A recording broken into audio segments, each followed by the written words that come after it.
guys, can you all hear me?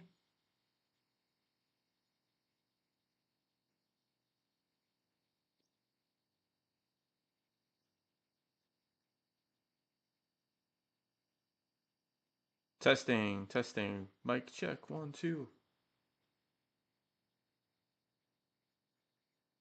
What's up, Wesley? Perfect. Yeah, we're gonna review my first films.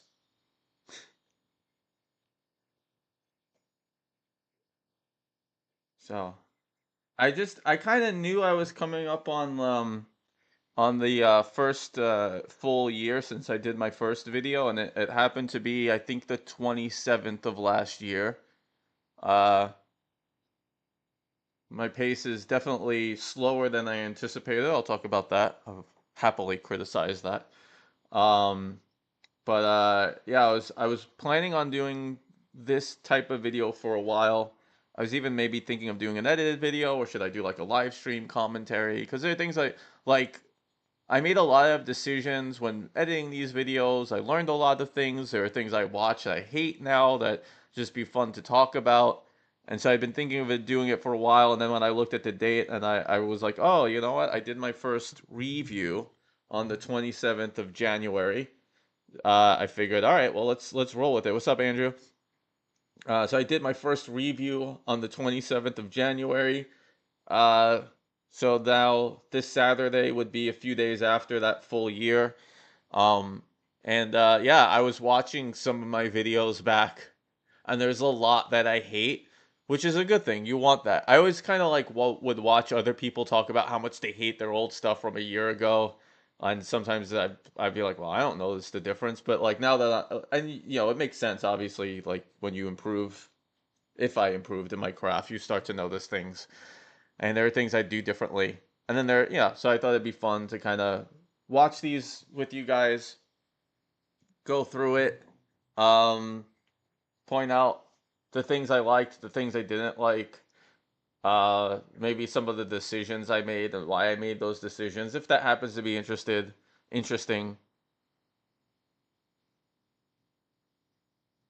I recently saw a top 10 worst episodes video that has a pretty unique commentary. Yeah. Yeah, I saw a top 20 worst AVGN that had really unique takes. Uh This one video had a really good innovation where like I was doing Kingdom Hearts, and in my review I put how James established um how James had done something earlier in the episode that contradicted it, and at the bottom I put the word established. And another reviewer put a really great innovation where instead of just putting earlier, they put established earlier.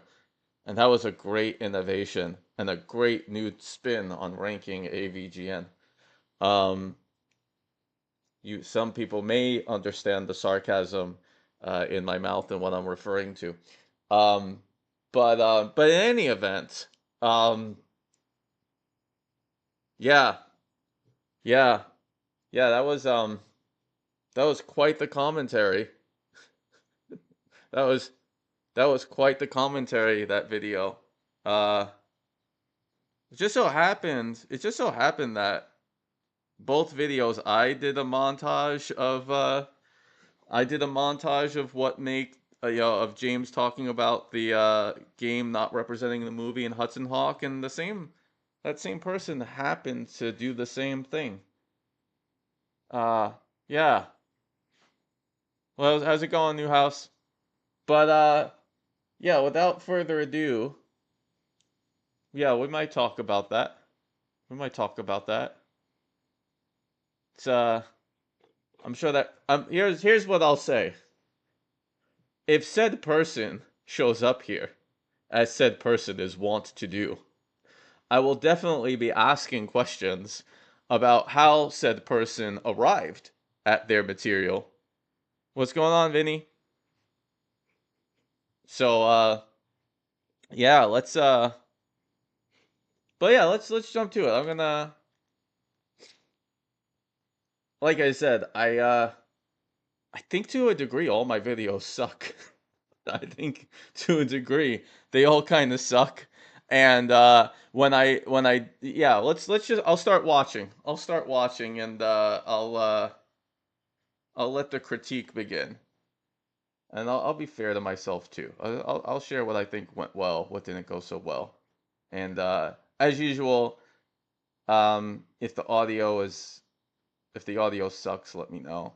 But so this here is gonna be my bottom 7 ranking. The first video I did was really the bottom 3, and then it became another video I did which would be 7. So this represents a lot of the first video, and then the next 4 videos that I did. All angry video game nerd episodes from worst to first. Today, I'm going to start from the bottom of the shit barrel. Yeah. So I started this video with, I'm doing the unthinkable. I'm doing the unthinkable, and I'm ranking every one of these episodes. And what do I give you guys? Like an asshole, I give you the bottom 3. I give you 3 videos.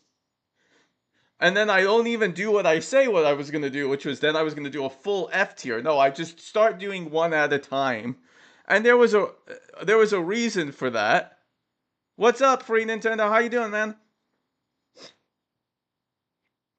So there was a reason I did the bottom 3, and then I started doing individual ones. But kind of like, it's kind of a dick move on my part. But I'll show you guys. So this was what I had originally. I started writing this in 2017. This was my Excel spreadsheet. And I was slightly pressured by Jason Graves to do what I said I would keep doing, which was I was going to rank all of these episodes, and I was kind of pushed to finally do it. But I wasn't really capable of doing that video. Like, I hadn't really made a lot of content before. So I had a bunch of writing. I was going by memory, and I had 3 that kind of stood out at the bottom. I was like, let me just roll out these 3. I'll call it F-. No one's going to see this shit anyways. Because at that point, the most amount of views I had gotten was 800 views. And I thought realistically this video that I did would like max out at 3,000. And so, but between my bottom 3 and my bottom 7, it's combined 50,000 views. I was not expecting that at all. This is not a humble brag at all. This is not what I was expecting. So I thought, okay, I do this bottom 3. Wouldn't it be much of a commitment? And eventually, whenever I get to the next video, the F tier. And that is not what happened. And so then I started rolling out with more episodes individually, because I realized that for me, I had all this writing for a lot of these things, but I didn't, and so I didn't want to do the, oh, this is 211, next, 210, next. I just started leaning more and more into what it was I think I ultimately really wanted to do, which was to like give every episode its due, say what I think works about a nerd episode, say what I didn't. So eventually this Excel sheet becomes really unwieldy. I'll go back to it in a moment. And then I started doing more of this Trello board and really organizing and planning more. Yeah. With my F- tier episode starting now with episode ranked 212. Vegas Stakes. This episode was painful for me. Which it was. I only watched this episode for this video. I could barely get through it. Early in the episode, when talking about casino games, he says, what am I going to explain about all these games? I mean, what am I going to go into all the rules of blackjack and just get all into it? I'll just sound like an instruction manual. Which sets up the entire tone of the episode. Nothing to say. We go through some parody, then non sequitur transitions to games. I used the word non sequitur a lot in this review. Like, who the fuck do I think I am? How fucking fartsy do I, like, really? Come on. Continuously pointing out that there's not much to review about the games, and then it's pronounced review, you idiot. Back to the parody. Like, if there's not much to say, then don't say anything at all. Like, don't do an entire episode about games you have nothing to say about. I hated the voice. I hated the sets. I hated the poor green screening, the awkward ref. So a couple of things about this. I'm doing a lot of what I later criticized James about, which is telling instead of showing, which you are going to tell sometimes. But like, I feel like watching AVGN, I definitely learned a lot about what I really like in that type of content. And so as I start watching more AVGN, I try to avoid the things I don't like, which is telling, and I try to do more like showing and giving you the experience, which I think is the genius of early AVGN. Another thing I don't like about this part is I claim to hate green screen, which I think that just kind of was like just stuff that sort of floated around that people complained about that ended up here. But I actually like cheesy green screen, if I'm being honest with you. I appreciate that. I think with AVGN it's tricky because you don't know if it's intentional or not. But I just hated I just hated the content more than I hated the filming. I don't, and I hate that he put the production ahead of the content. And what he did for the content was so specific. Like, you had to be a specific audience, I think, to even care about it. But yeah, I do a lot of telling in this part instead of showing, and I which isn't terrible, but I think I learned later on, hopefully, to show a little bit more. References to past episodes. I hated the parody, which Yeah, I don't think this is my weakest. I think there's another one that I get bored with watching back again, but this is close to it. I was completely alienated from. By minute 12 of 26, I was convinced this was my least favorite nerd. Also, one thing, I used a lot of text a lot, which I stopped doing, which I think was a wise move. Episode, and I couldn't wait for it to end. Seriously, I only plowed through it for this video. Some might be saying, you don't get it. You've never watched Fear and Loathing. But to me, that's not great parody or even great comedy. My favorite episode of The Simpsons, for instance, was a Citizen Kane parody. I laughed from beginning to end, even before I knew what Citizen Kane was. The Simpsons.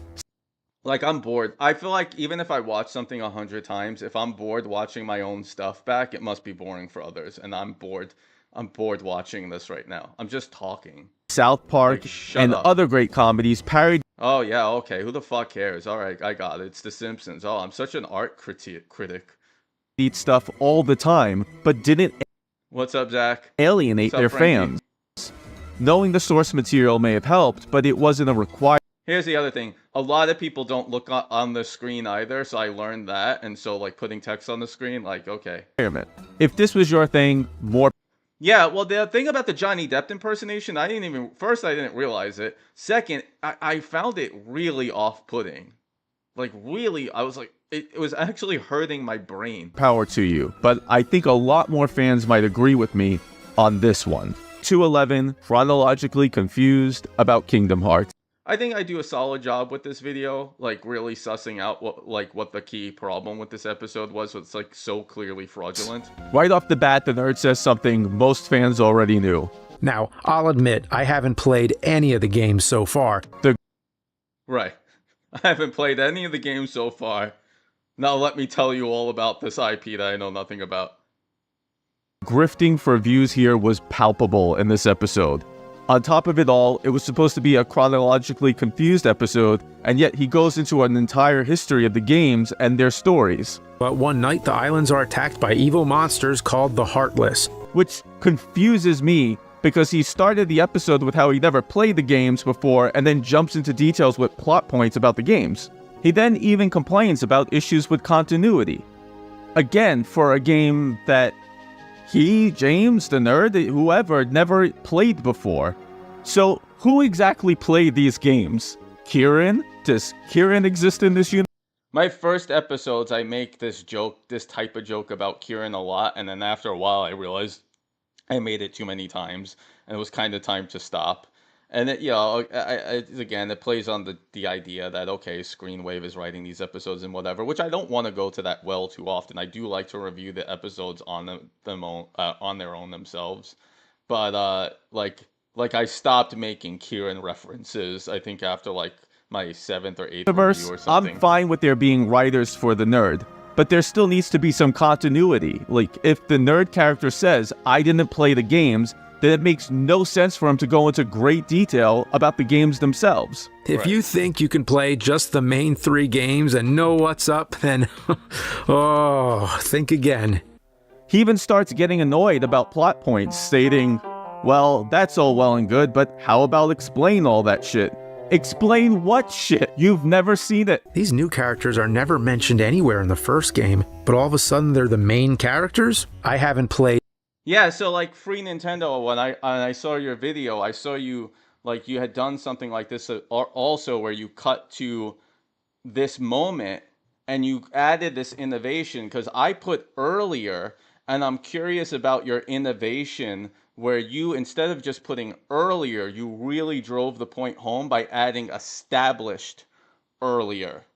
And to which I would argue that that extra established definitely drives the point home to the viewer a bit more, that it was established earlier that he hadn't played the game so far. So that, I think, I would be really curious to know your thought process about doing that, and then adding that particular line of text, to not just leave the word earlier, but to also add established earlier. I thought it was a stroke of genius, but I'd be curious to know like what your thought processes were when doing it. Any of the games so far. The Nerd was originally grounded by James and Mike, who were a voice for the audience that expressed a real kind of frustration for these games that many who watch played in the past. I don't, by the way, I really think that my energy really sucks in these early videos. And one of the reasons is like being self-conscious. So like I'm in a tiny apartment, everyone could hear me. And I'm like, do I want people to hear me screaming about AVGN? And at the beginning, it's like, no. And then over time, you just kind of get over that. And then you just put more energy into it because it's better for the content. And so, especially for these bottom 3, I just feel like my energy is not what it should be to make a good episode. I think the analysis here is good, which is I do think that there is a case to be made that early AVGN is like a voice for people, whether it probably wasn't intended that way, but I think it translates that way. But the energy, I don't like it at all. This incredibly fake anger rings hollow and is symbolic of the kind of zombie AVGN that existed Yeah, it's the zombie Super Anthony too, like, please. in this time period. Even towards the end, he says, But these games so far are pretty decent. like, again, which is it? Did the nerd play the games or not? This feels like a script written by 3 people who each wrote a page and stapled them together without any proofreading whatsoever. I would argue that is definitely true. That holds up. Here's a quote. While the Disney stuff is kind of weird, it never feels out of place in the game's universe. How would you know? And what irony, talking about something being or not being out of place. This whole episode was horribly out of place and horribly misguided. It maybe could have gotten away with being just an episode about how the titles had him too intimidated to ever start playing, but instead got padded with incoherent, fraudulent fluff. What I like about what I did here in general is I didn't talk too much about this episode. Which was, I think what I did well is I just kind of kept it at what I wanted to talk about and then got out of there. Number 210, Hudson Hawk. Hudson Hawk is a weird one. I think everybody is likely surprised that this would be picked. This is fairly unique to me. And again, a lot of it was I thought that this episode, when I was going through these things, I just really thought that there are a lot of cookie cutter AVGN episodes, but I felt like this is the one that really screamed, hey, look at me, I'm an AVGN episode, see, there's shit pickle. And maybe bottom 3 is a little low, because I really would have put Jurassic Park Trespasser down here if I did this all over. I'll talk about that later, because I totally forgot about that episode. But I do think there's a case that in terms of the cookie cutter episodes, this ranks near the bottom for me. And obviously you'll hear me talk about why again.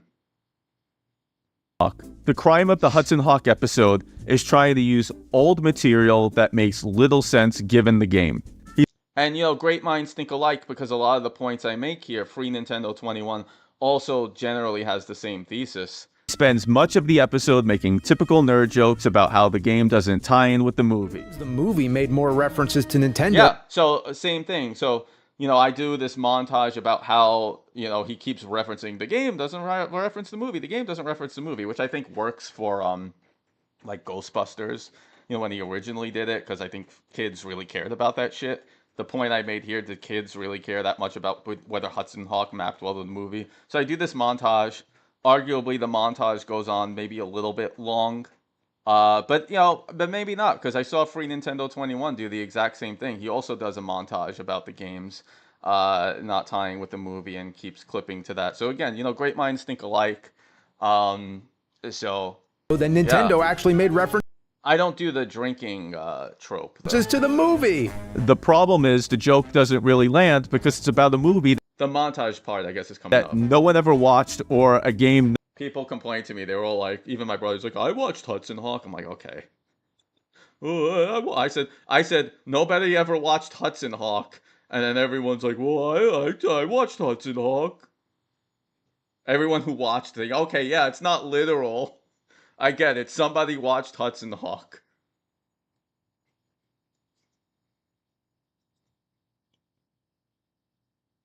No one ever played.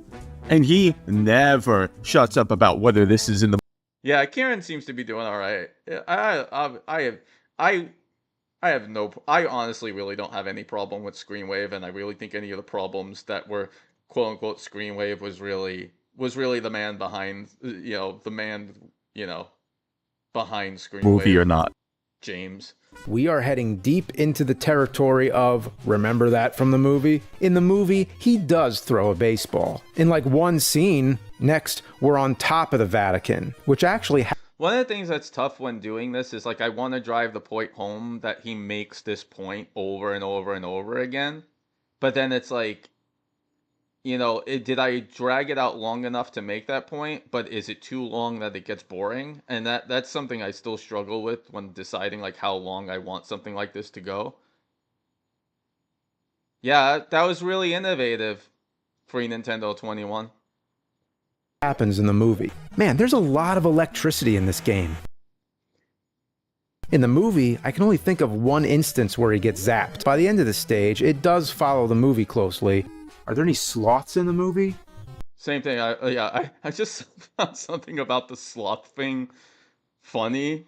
Like who would and that's the part about it being fraudulent. Like, right. So like, if you're a kid playing TMNT, you are annoyed that like, where's Shredder? Where's Krang? Where are all these characters I like that aren't really showing up? Why am I getting all this other weird stuff? I'm not even annoyed because it was kind of a fun game, but it is kind of questionable.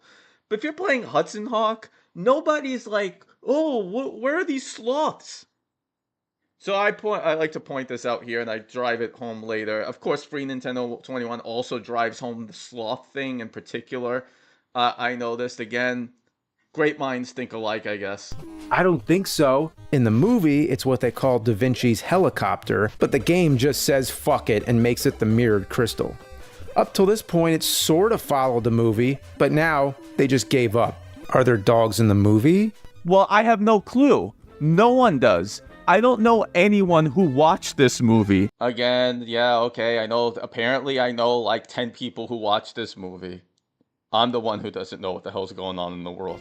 Like, seriously, name me one child, one, that was disappointed that NES Hudson Hawk didn't tie in with the original source material. I like this part. What playing that part amuses me, and I always appreciate when people find the amusement in that. The idea that some kid is really upset that there were slots in the game, but not the movie. The whole episode is going back to old tropes which don't fit the content. Did they run out of ideas? We even get cutscenes of the Hudson Hawk movie throughout the episode. Stage 2, your mission is to rob the Vatican.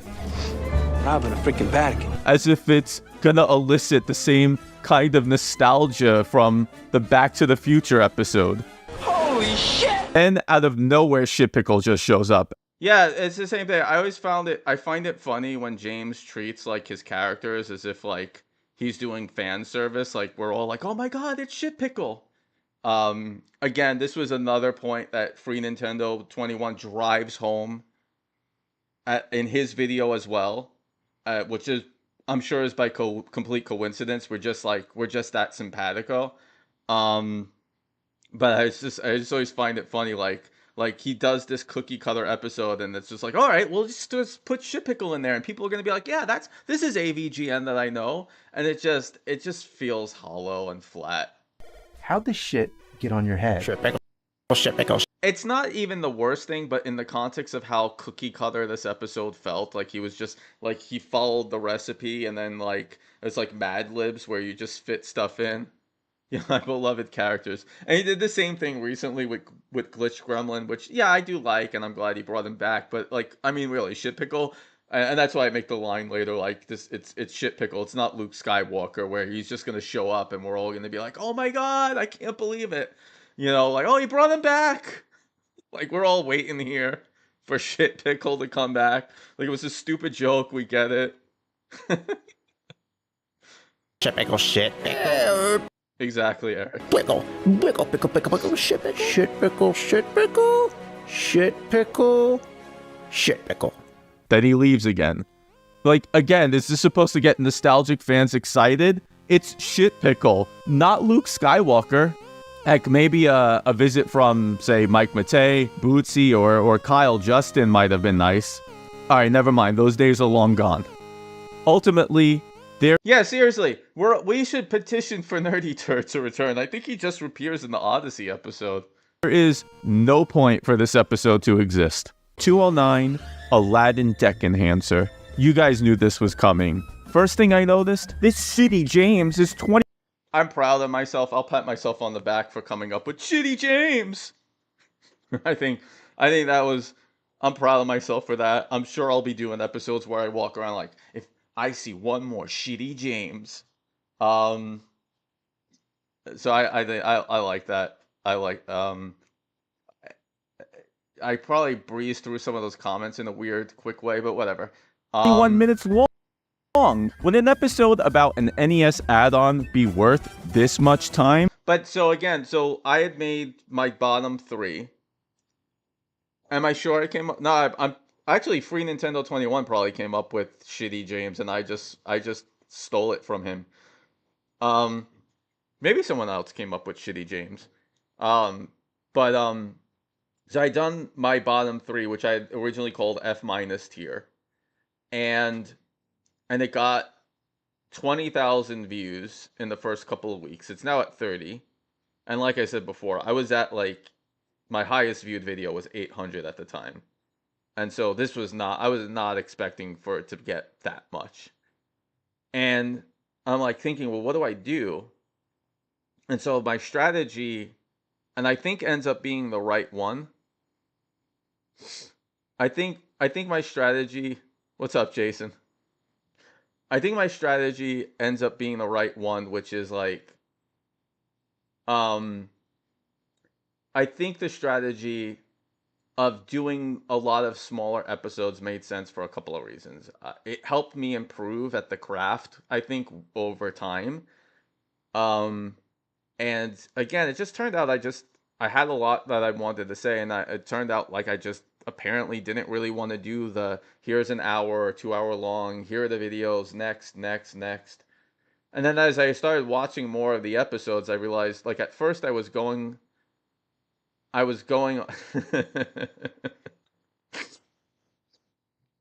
kind of like Irate Gamer though.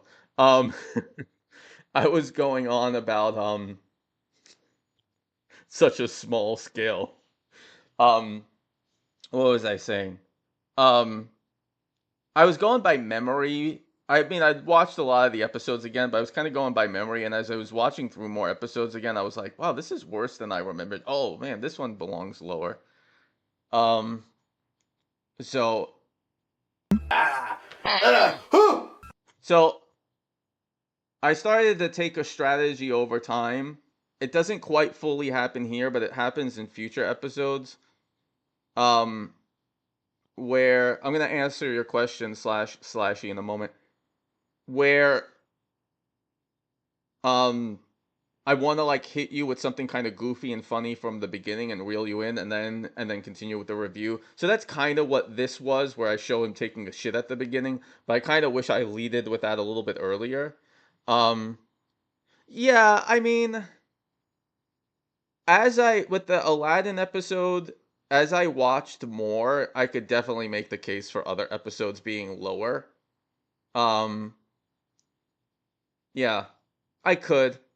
There's just some episodes that have an air of fraudulence to it, but I think this was an episode I did because it's pretty commonly like thought of as low, and I didn't want to miss it, and I had stuff to say I thought about it. So sometimes that's why, like, if I have something to say, then I'll put the video out. Um, but you could definitely make. Look, I think the one that should have been. I'll talk about this quite a bit, I'm sure, is Jurassic Park Trespasser. I think if someone said that's the worst episode, I wouldn't push back on them because it's so fucking it's Jurassic Park Trespasser is so schizophrenic. But it almost enters so bad it's good territory. But in terms of will I review the movie, I don't think I'll ever review the movie per se, because I don't think anything has really been said about it or anything I could say is all that unique or interesting. But in my next video, the movie does come up. And that'll probably be the extent of my discussing the video. But well, let me remember what I didn't like about this episode. Oh, for fuck's sake. Fred fucks. Yeah.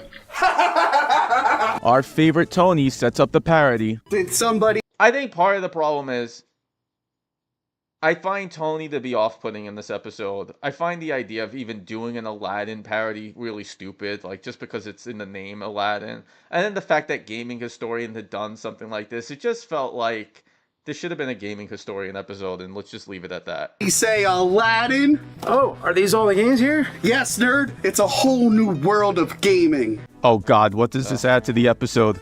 Are we really going to come in that hard, playing on the idea that this Aladdin shares the same name with this one? Have we really sunk this low? Yeah, so I chose to make fun of myself here a little bit and kind of point out, like, this was never, like, the highest art form. We can sink low in an AVGN. It's okay. If we have an episode of Bugs Bunny getting shit on, then we can, quote, sink low. It's fine.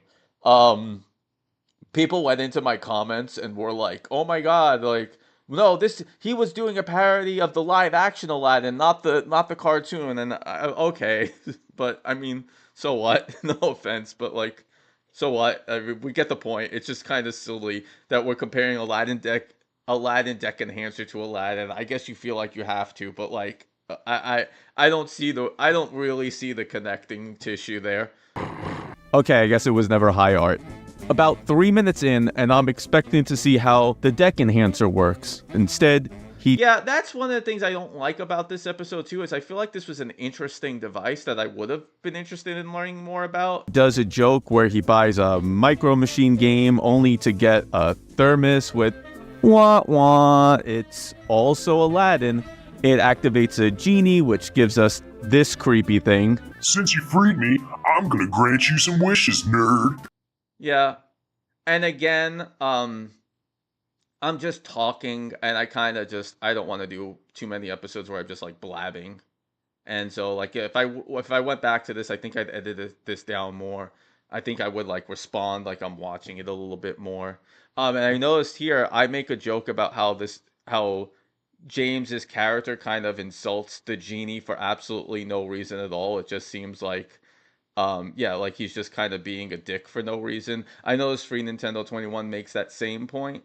But he didn't really not as many similar points in this episode between him and I. Of course, a lot of other people have done Aladdin Deck Enhancer reviews before. This review's getting pretty fucky. Yeah. Now, if he's going to do an Aladdin parody, a movie where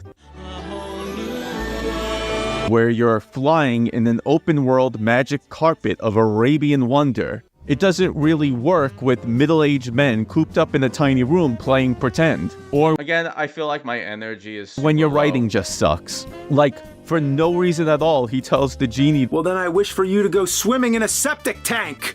when the genie was just granting him wishes. Like, why? The nerd was a character who was frustrated for actual reasons, however trivial. That's what made it funny and relatable.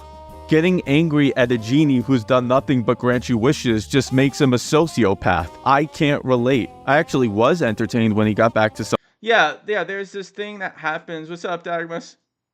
Dagmus has been starting to make some real kick-ass content lately. And if you like hearing people shit on things, man, when this guy shits on Breath of the Wild, go check him out. No, in terms of being genuine, no, I do tend to genuinely have a lot of energy. But again, I could tell if I'm reading the script low energy because I'm being self-conscious about my surroundings. And that's kind of what's going on here. And I think it's the next episode where I break that habit. And I'll talk about that. But I don't want, yeah, again, if I feel myself getting bored listening to myself, I just have to believe the audience is getting kind of bored. And so again, this is something I think evolves over time, and I think the next episode I start to do that a little bit more. And I have more to say about the next one, I think, of the gaming content. He has 2 of them? Nobody has 2. Again, I start getting rid of all this text stuff I throw out the screen. Like, if I can't say it, then it probably doesn't work. Who would own multiple copies of something that shitty?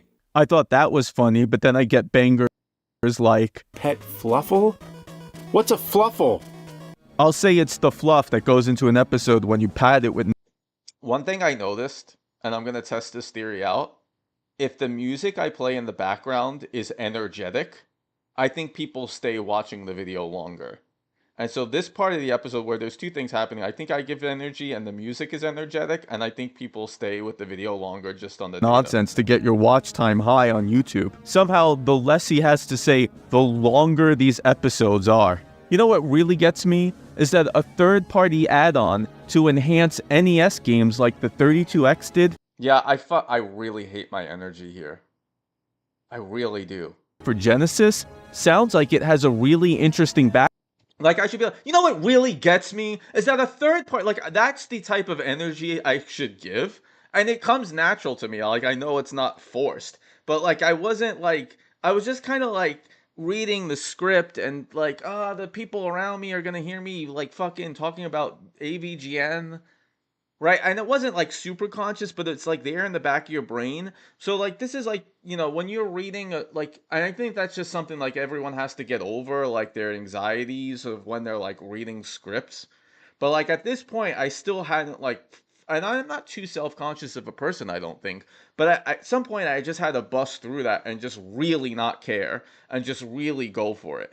And really, that's what I've been, hey, a third party, and you know, in my later episode, which I might get through, if we have time, I'll show that. I think I definitely just, like, go with it by that point.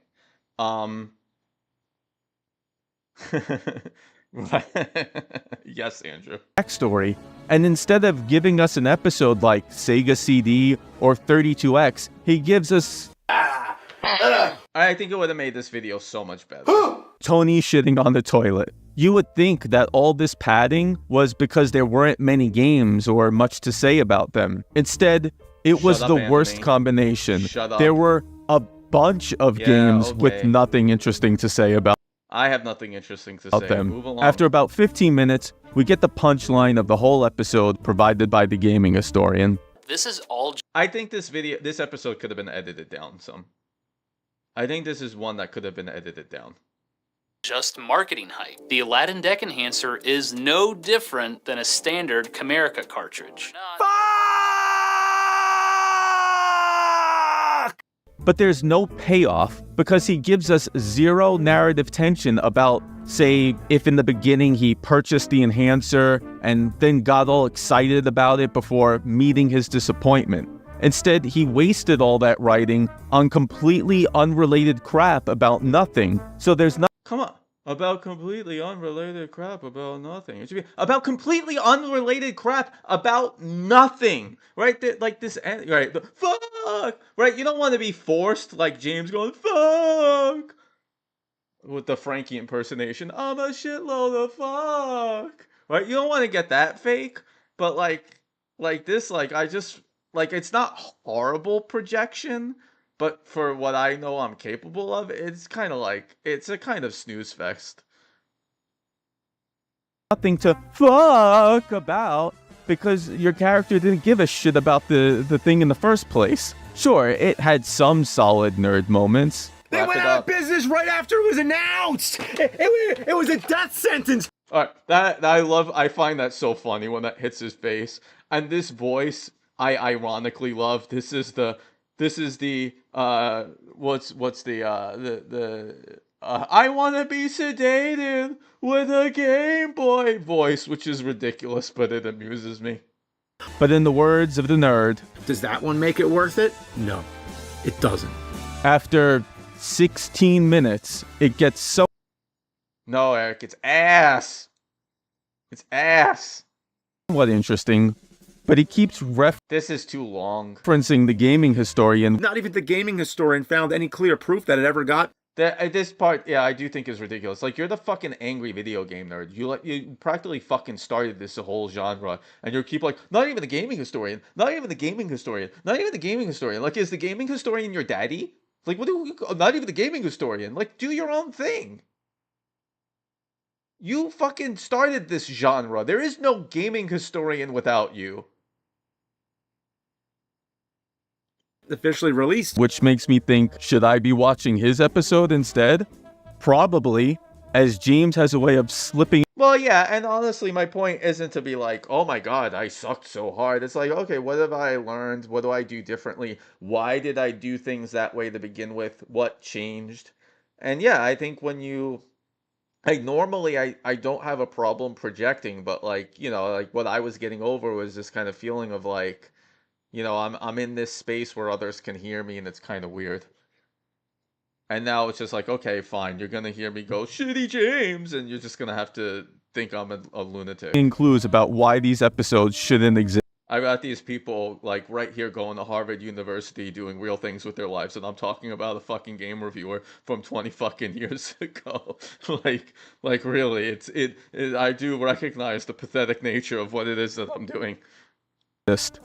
I had no business complaining about something that didn't even come out. I wasted my breath. Finally, as if there wasn't enough incoherent padding about unrelated topics, we get this weird ending of Issa. No, so in terms of emphasizing my anger, so I don't think I'm angry. I think there's a difference between being angry and being annoyed and projecting that, and even to a degree you ham it up a bit because it's a performance. Like, you still are doing a performance. Like, Angry Video Game Nerd is a performance that stems from something real.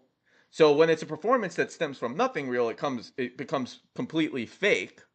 But, like, you know, one of the things you learn, I think everybody learns this, is trying to talk naturally. The first time I tried to talk naturally, because there were worse recordings of these videos than this. When you try to talk naturally into a microphone, it doesn't sound natural. It just sounds like shit. So there is a projection that I think everybody who does this learns. And then I remember when I brought it up, and I was like, yeah, you have to project, you have to give energy, you have to exaggerate the feeling a bit, because what happens in normal interaction does not translate to video the same way. But yeah, I think this is like, I know my personality is the type to just rant about things randomly, and the more I bring that, the more authentic it is, and the more I think interesting it is. And, you know, again, if I'm bored watching myself, I think I have to assume other people are relatively bored. Is this the worst content in the world? No, but there are things to improve. Celebs I don't care about having their deck enhancers explode. You got it, dude. Ultimately, if someone cut out all the fluffle, we might have something pretty decent. Instead, we get a whole new nerdy turd. This video used, you guys probably noticed this, so some people did notice it. The music I use is from a 2005 game, The Movies, which I use a lot, and I'm starting to break from a bit, but I probably want to make a video about it, because I really like that game, and what I love about the music in particular, the guy who wrote the music, I think ended up doing real film, but like had to do like parodies of what films would be over across from the 20s to the 2000s. And so it kind of gave me a range of things to work with that I could always pull from. So it was an easy go-to. Now over time I've recently more pulled from other things, but like this whole video I think used the movie soundtrack the whole way. I don't think I used any other soundtrack. 208 Sega Activator. So this is where I start to. So some of the people who are here who know me, who have heard me speak, knows I went through a bit of an obsession with Mr. Beast around this period. And not so much like the content per se, but like hearing interviews and stuff like that and like learning about strategies. And so one of the strategies I start to discover is just how fast paced the editing is. And it doesn't mean you have to make your video like Mr. Beast, but it definitely inspired me in terms of like getting the audience to be hooked quickly and then moving them through it. And that's why the reason why I start each video with, or not each of them, but a lot of them, with every nerd ranking and then move into the content, is because when you do a video, like a lot of times the drop off on viewership just does this immediately. And so I was like, okay, I'm going to get the context for what this video is to be as quick as possible. Every nerd rank, boom, boom, boom, boom. And then get into the content as quick as possible. And then I want to get people with, usually what I try to do is give them something humorous or funny at the very beginning. And yep, that's right. He has 0 Super Bowl rings, Andrew. And just sort of get them with a hook right away. And so that's why I start my video. I wasn't a fan when this first dropped, but is it as bad as I remember? Dude, I got the present. Oh no, another shitty James, shitty James, shitty James. Why must I be cursed with all this shitty James? So one of the things I start doing with my reviews, which I think started to help me develop my style, which I do think improved the video, which is pull something from his episode that is like stands out as kind of weird or funny, make a joke about it, move into the content.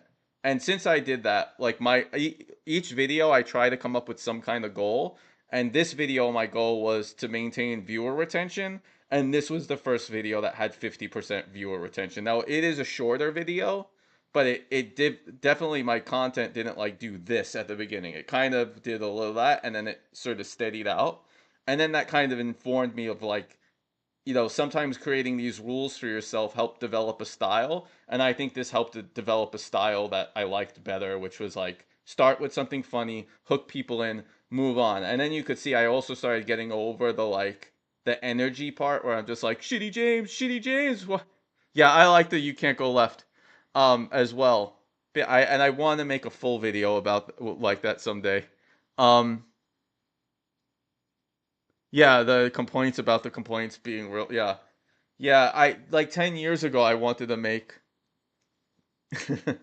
10 years ago I wanted to make a video like as if like James was tearing Super Mario 1 apart, and I never did it. I wasn't really ready to do it.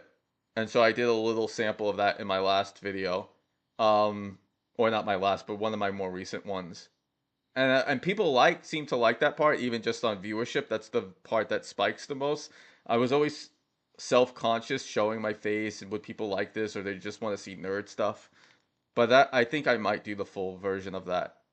I expected it to be great like the NES Accessories or Power Glove episode, but this? I didn't get it. But luckily there's a commentary track where James explains it to me.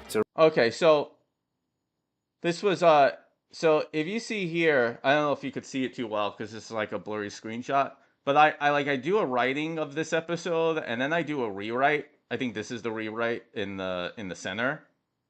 And I had written an episode and then I watched the commentary track. And it totally changed my thinking of what I wanted to say, and I totally did a rewrite. And I've done that with a lot of these episodes, and I usually makes it take longer, but I kind of like when I do the rewrite because I always think the rewrite is like thousands of times better.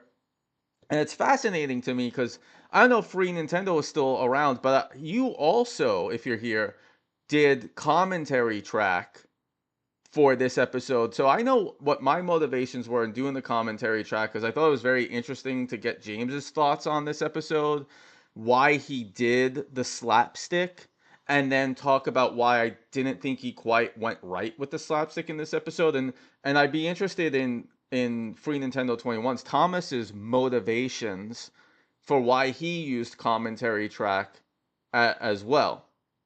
But yeah, like I think one of the things in terms of my writing is lately I have a lot of scripts written, and then I'll go back and it just improve it over time. I improve it by my measure.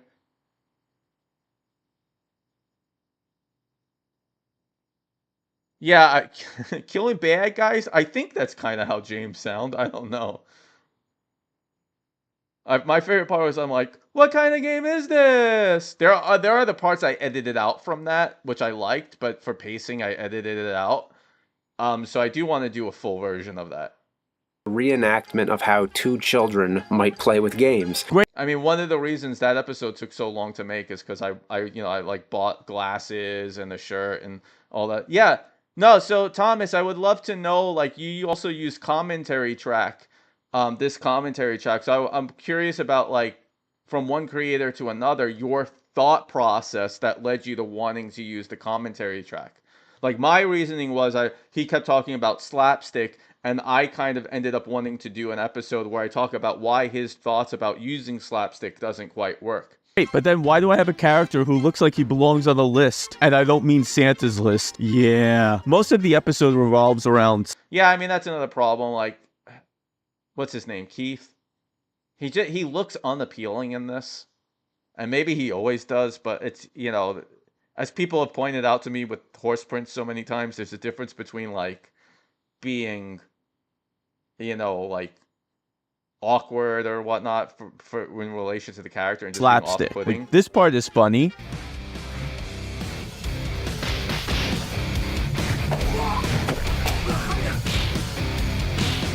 We've all had this experience doing seemingly great things with an accessory only to get our asses beat. But there's a lot left to be desired. And James' defensive-sounding commentary track suggests the fans pointed all that out. There's some people who look down on slapstick and think slapstick is an inferior form of comedy. Yeah, so this is one of those things that, like, as a viewer, you almost feel insulted. Like, you're too stupid to understand slapstick. And it's like, no, the episode wasn't good. Like, it just wasn't, it just didn't fit.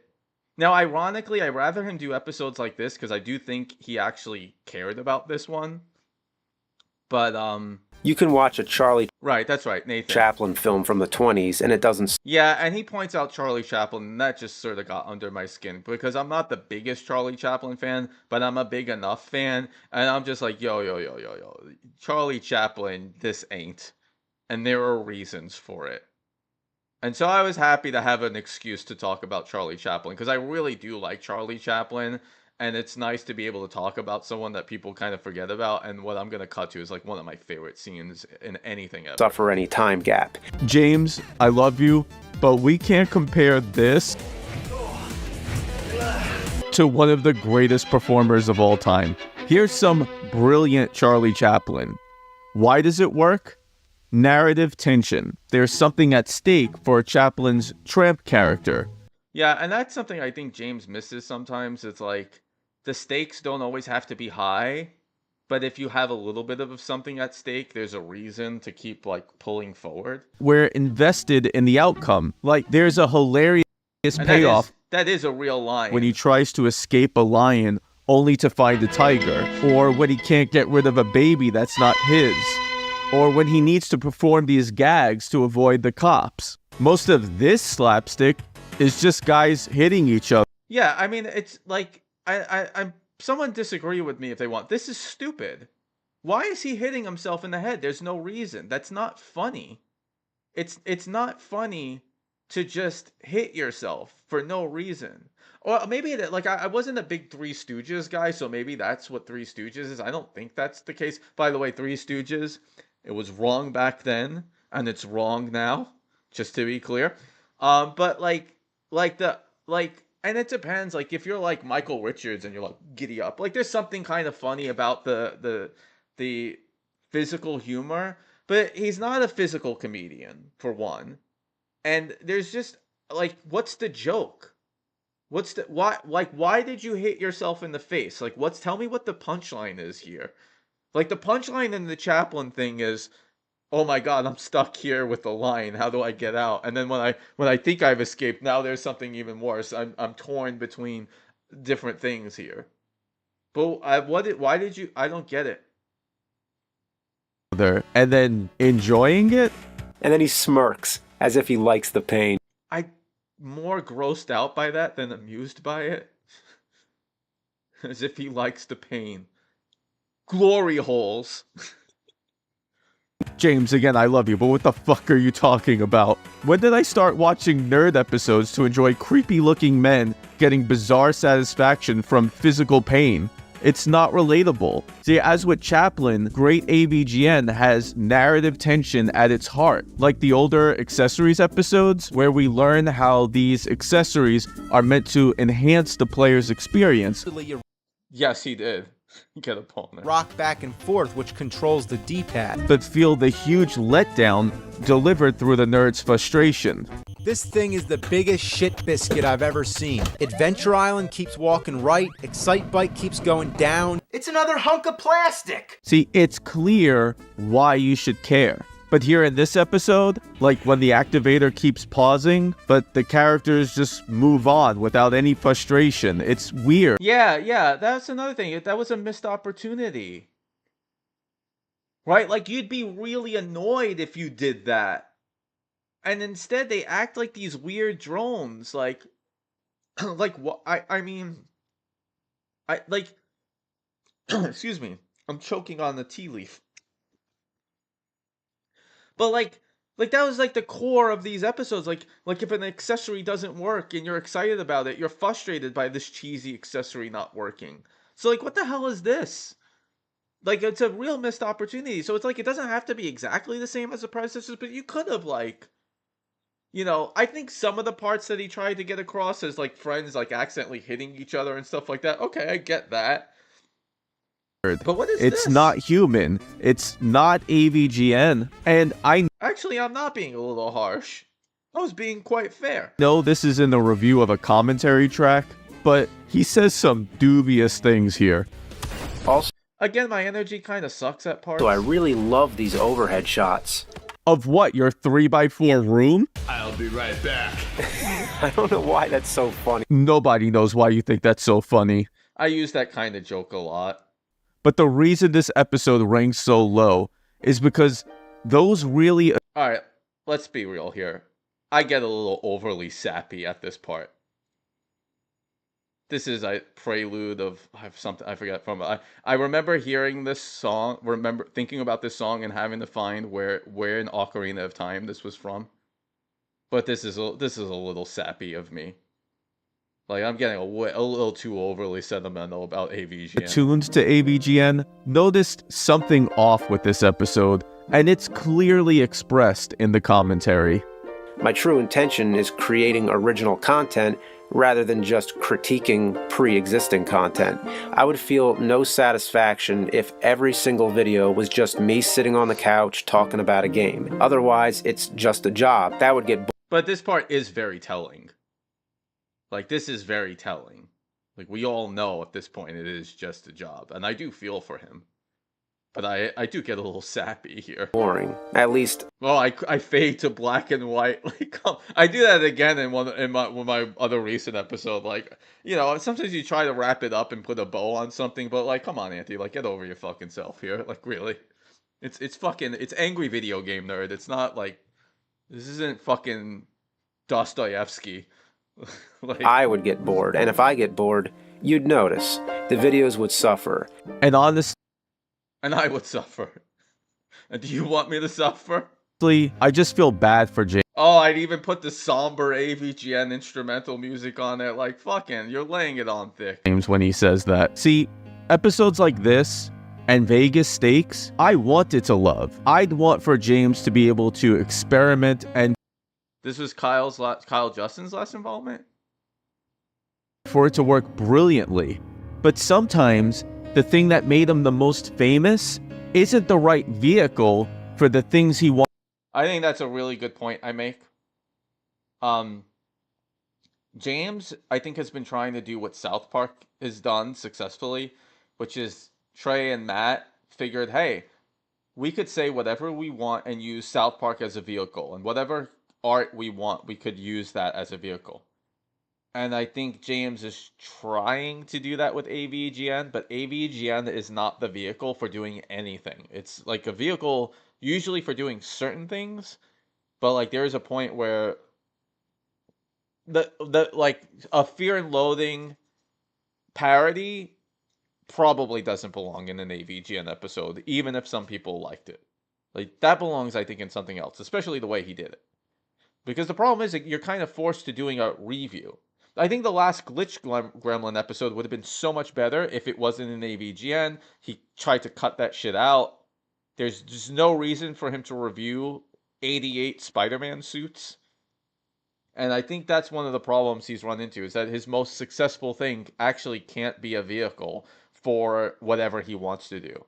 It works for the South Park people, but even they know when to do like a separate thing, like a Book of Mormon or Team America or something. Yeah, and like sometimes it could cross over. So like when he does horror and it's for a horror game, and like the Friday the 13th one, which I reference a bunch, he does well. But then there's a point where like maybe the thing you're trying to do works with something else, but not your most successful thing. And I get why you want to inject it into your most successful thing, but I think it weakens the quality of it. You know, you might get less views doing its own separate thing, but like AVGN is not South Park, and I don't think you could just fit whatever you want into it. Wants to do creatively. But maybe, I don't know, like, you know. I started this list many years ago, back when I liked almost every episode.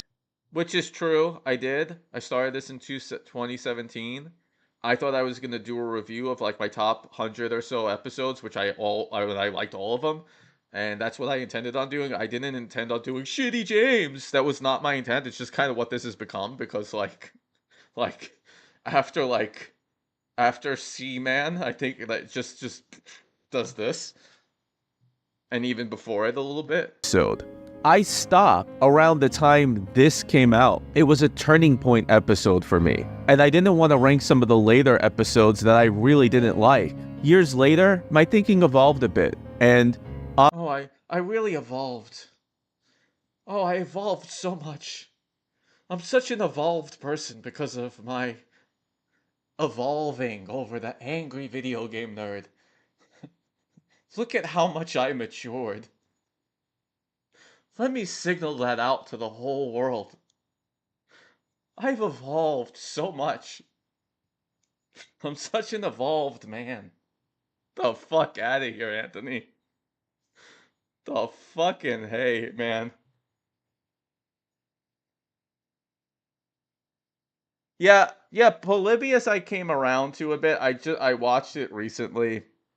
I didn't like it at the time, just because after having so many episodes I didn't think were funny, you're just hoping for something really funny, and it ends up being something different. But like, I went back and watched it, and it's definitely, I think it's above average for sure, which is, I think, really good in my opinion, because there's a lot that's below average. I'm doing the nerd on the nerd. Oh, I'm doing the nerd on the nerd. I'm doing a service.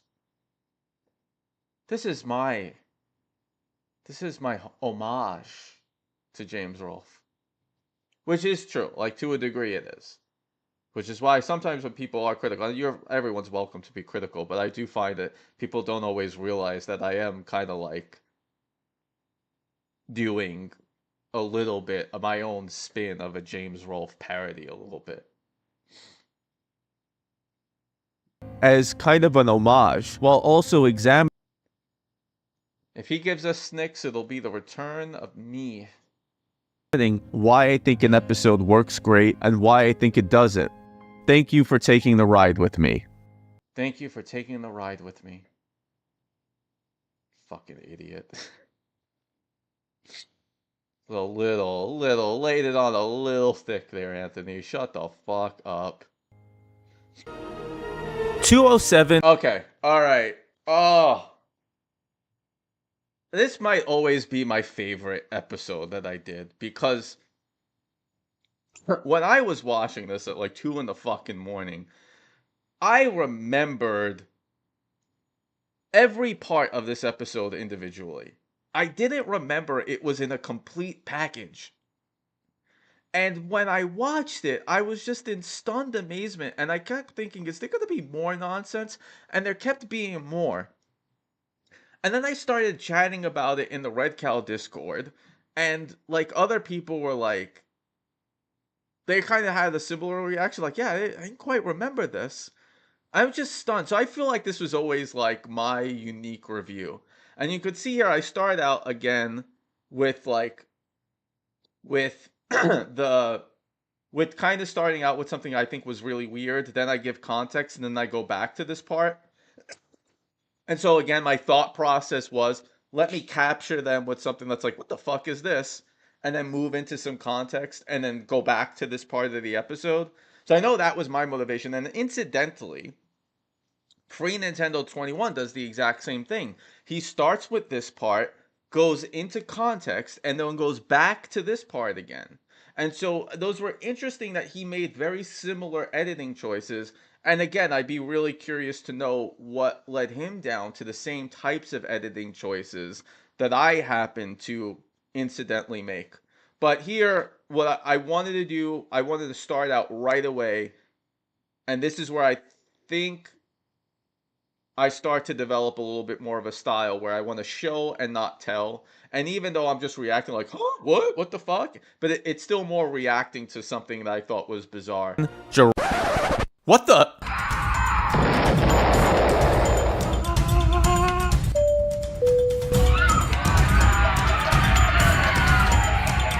What? What the hell am I watching? Which I think is the exact right reaction.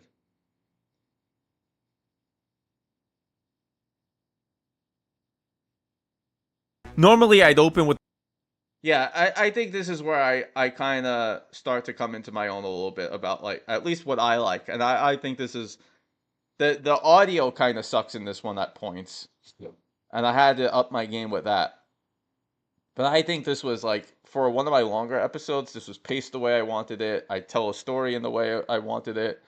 The snarky joke, but this is far from the worst part. What you're watching is from the most bizarre, incoherent episode I've ever seen. And you could tell, like, my energy here is so much higher than in my previous 5 videos. It's one I forgot. And I had to. This was so incredulous, this one to me. And I always feel like this one was my discovery. Because there were a lot of episodes that are, like, known, like, shitty ones that people don't like Shrek and Sega VHS tapes that you almost have to cover. But, like, this was, like... This felt like this was my discovery.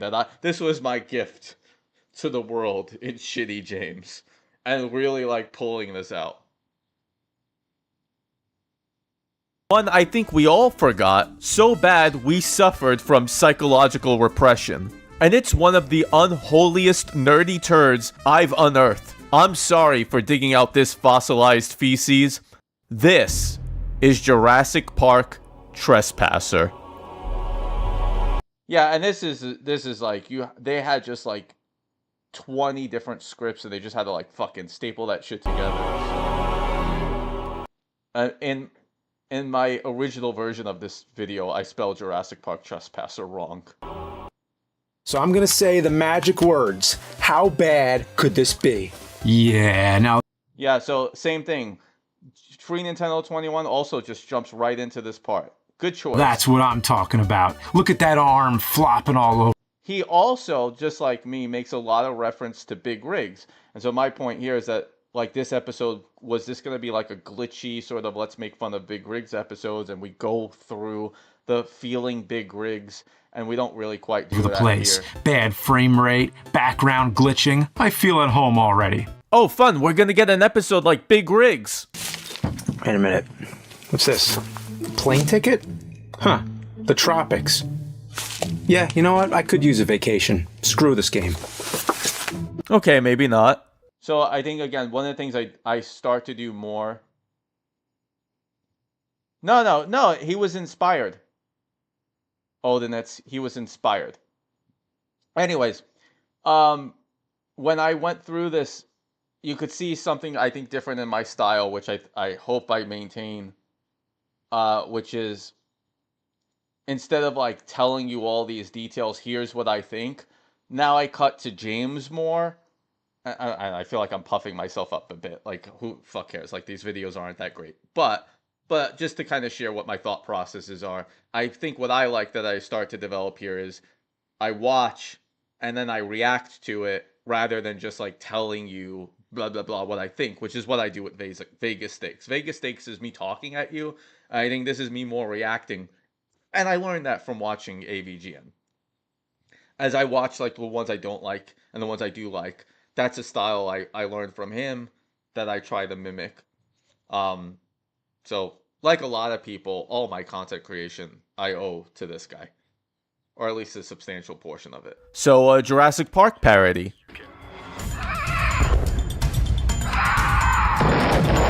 I'm so confused. Is this supposed to be a cheesy joke? I mean, I love good cheese. People have asked me what this is from. This is from Star Trek. But, like, for a guy who pioneered good YouTube production quality, how did we go from this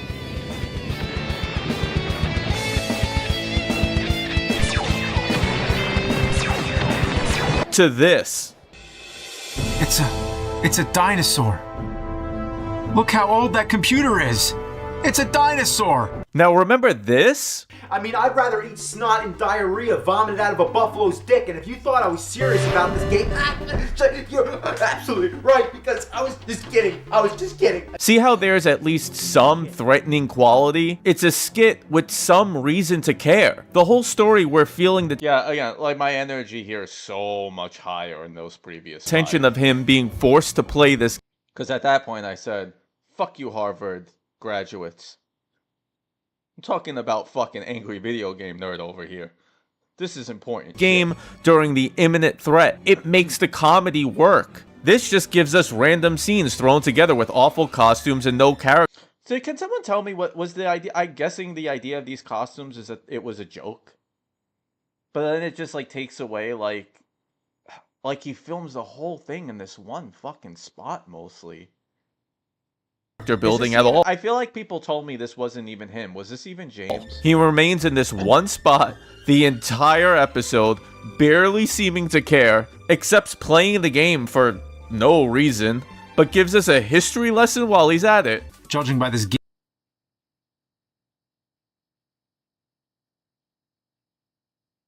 game's reputation, the only thing EA should be giving out is apologies, a legacy that continues to this day. He then goes through a bunch of glitches, and again, this should be great like Big Rig. This isn't even my worst audio. Like, there's not as much clipping as my later one with Superman, which I do have to do an improvement on that edit when I bundle these together again. But like my Superman one and my Shrek one, which were both two of my higher reviewed ones, I think just because of the IP and the branding.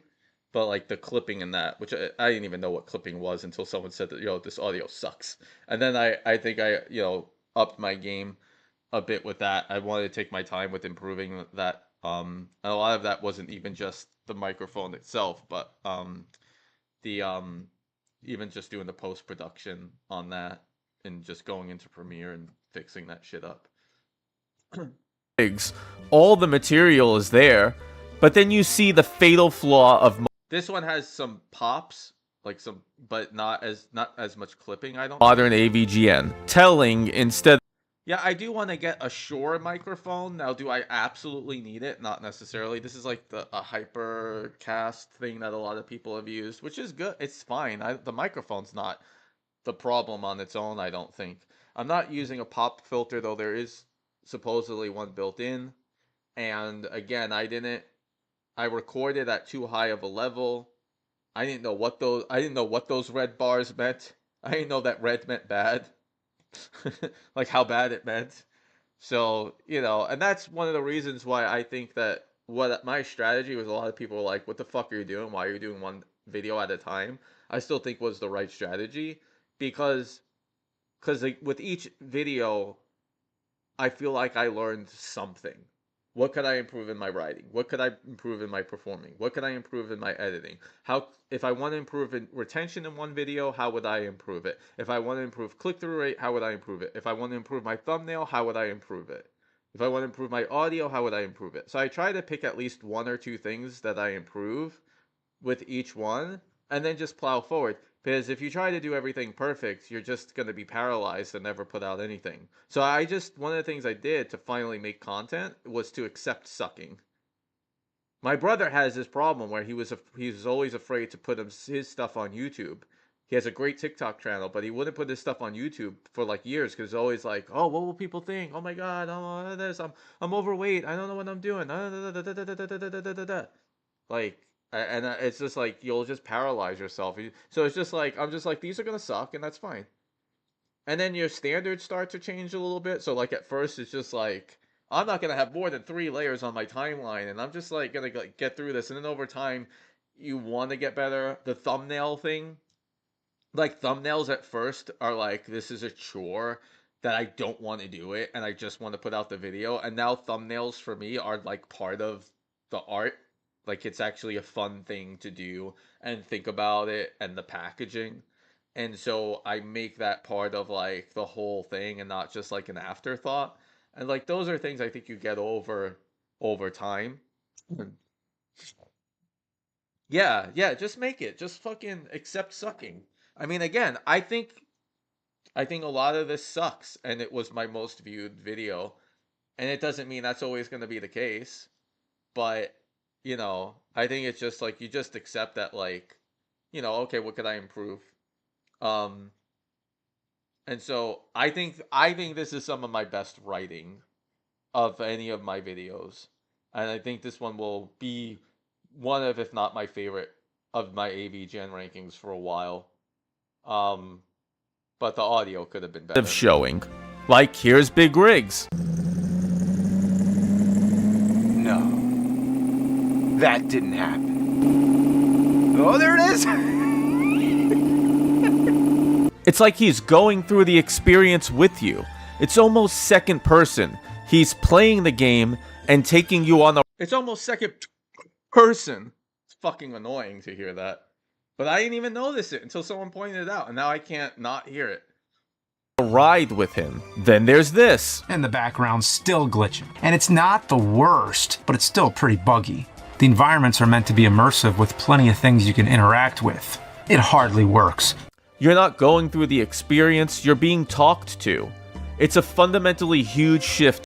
Yeah, and once I said that about his videos, I had to think to myself, well, I can't do that in my videos, because what a hypocrite I would be. In tone. Another major shift? Hey, what's up, nerd? So when I was watching, again, I'm watching this at like 2 in the morning, and I'm watching this, I'm like, what? Huh? What is going on here? Oh, it's that boundary break guy. Who? That boundary? Who the fuck is that boundary break guy, and why do I care? It's not even shit pickle. I got this mysterious message to call this computer, and it's asking me to help you understand Jurassic Park Trespasser a little bit better. Well, how fantastic. A guest appearance from a web creator doing nothing similar to what the nerd does. You can see the different stages of the heart hidden underneath her skin here. Also, her legs seem to be a rotating cube that rolls like a ball cube. Collision detection is not that great. By the way, while I have you, can you send a rescue party here to get me? That's another thing that really annoys me about this episode. It's like he keeps talking about, I want a rescue party, but you don't actually seem to be that concerned that you're on this island.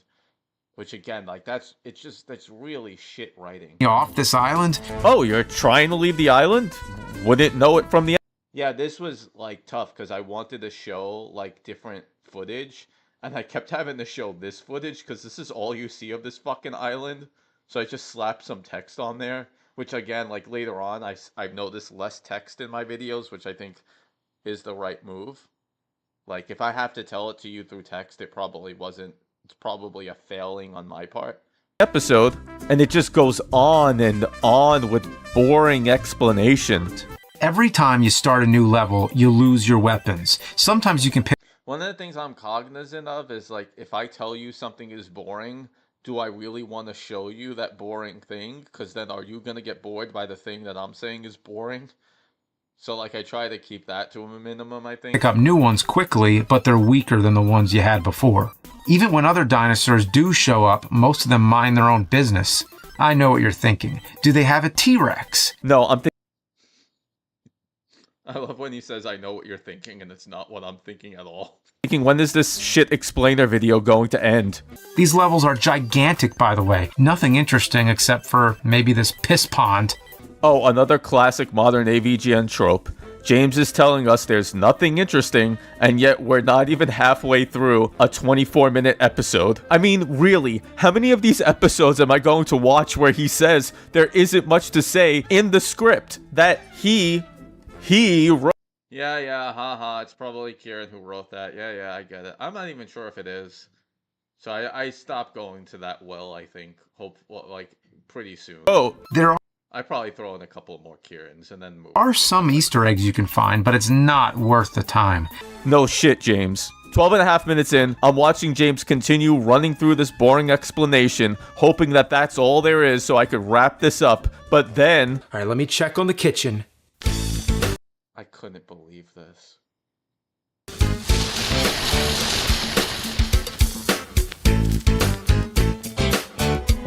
It's too... Okay, so this is my first time showing my face in the video. And I thought it was a risky move. Because when you do faceless videos only, at least me, and I'd imagine other people, your first thought is the moment I show my face, people going to start clicking off this video? Because I'm like, people aren't here for me, they're here for the nerd, in a way. But this was me, this was literal. This was me while I was still watching this episode. I do go into my camera, and I am talking on video. And again, trying to not be too loud because I know people could probably hear me. Because it's 2 in the fucking morning. And I edited this down a lot. I went on for like 15 fucking minutes about... I maybe should post this at some point. I went on for like 15 fucking minutes about how incredulous this was to me. That this shit comes out of nowhere. Also... 2:00 in the morning. I just need to give my real-time reaction. I obviously have not seen this episode in a long time, and I watch it, and I'm watching it thinking, okay, fine, it's gonna be some paint by the numbers, it's gonna be... By the way, this fucking video gets demonetized for this part because I let this part go on too long, and I guess I shouldn't have used the audio and shouldn't have showed the video of this part the whole time, but it just, for me, it just fit. A little dull. I'm not complaining about screen waving, and it's probably all automated anyways, but it is like, oh, come on, I got dinged for, like, you could barely hear it. And then we get, I don't know if it's a Kieran classic, but we just like totally just do these like 180s in all these... This is something I probably want to do more, where I do some more like authentic reactions where I'm not reading from a script, where I do both a script and I just talk naturally and then mix them both together. Excuse me. I think there's something to just trying to talk off the cuff. When you talk off the cuff, it might not like fit perfectly, but I think I do want to like, here's me talking, let me talk off the cuff for a bit, edit that to create something, and then combine that with the script. So you get a little bit more like authentic energy here. These different directions. We're just going all over the place. What does this Hell's Kitchen thing have anything to do with Jurassic Park? What does it have anything to do with an episode where he's supposedly stranded on an island? Why is there a computer on the island? Why is he playing a game on the computer? Why are there supposed dinosaurs in this environment made of blow-up dolls, and he doesn't even seem to care? Like, if there's gonna be a dinosaur, then, like, care. Like, be afraid of the dinosaur. Of course, you're not gonna be afraid of that stupid thing, so maybe it should be something interesting. But, like, what? There's all this stuff. There's all this stuff. And it all amounts to nothing. Well, maybe there's gonna be more nonsense. I don't know. Incidentally, this was my favorite part of the video.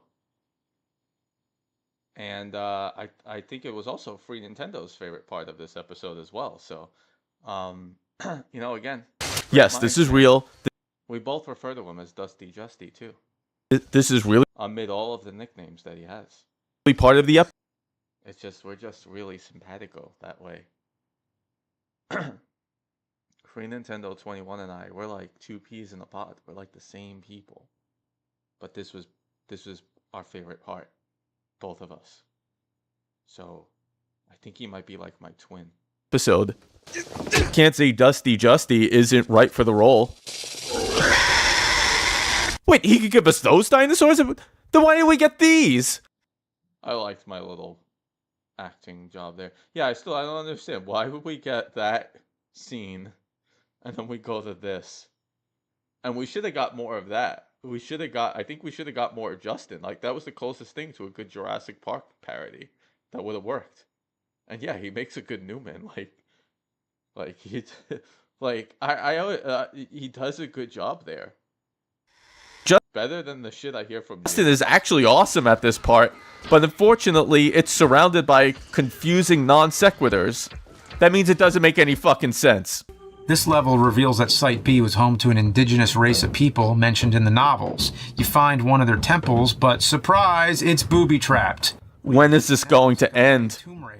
No matter where I jump, I fall. Let's try something I learned a long time ago. Remember that from AVGN? Yep. You can just walk over it. Haha, remember that from AVGN? Could this be the huge, epic T-Rex battle I've been waiting for? No, it's just a big raptor who kills himself.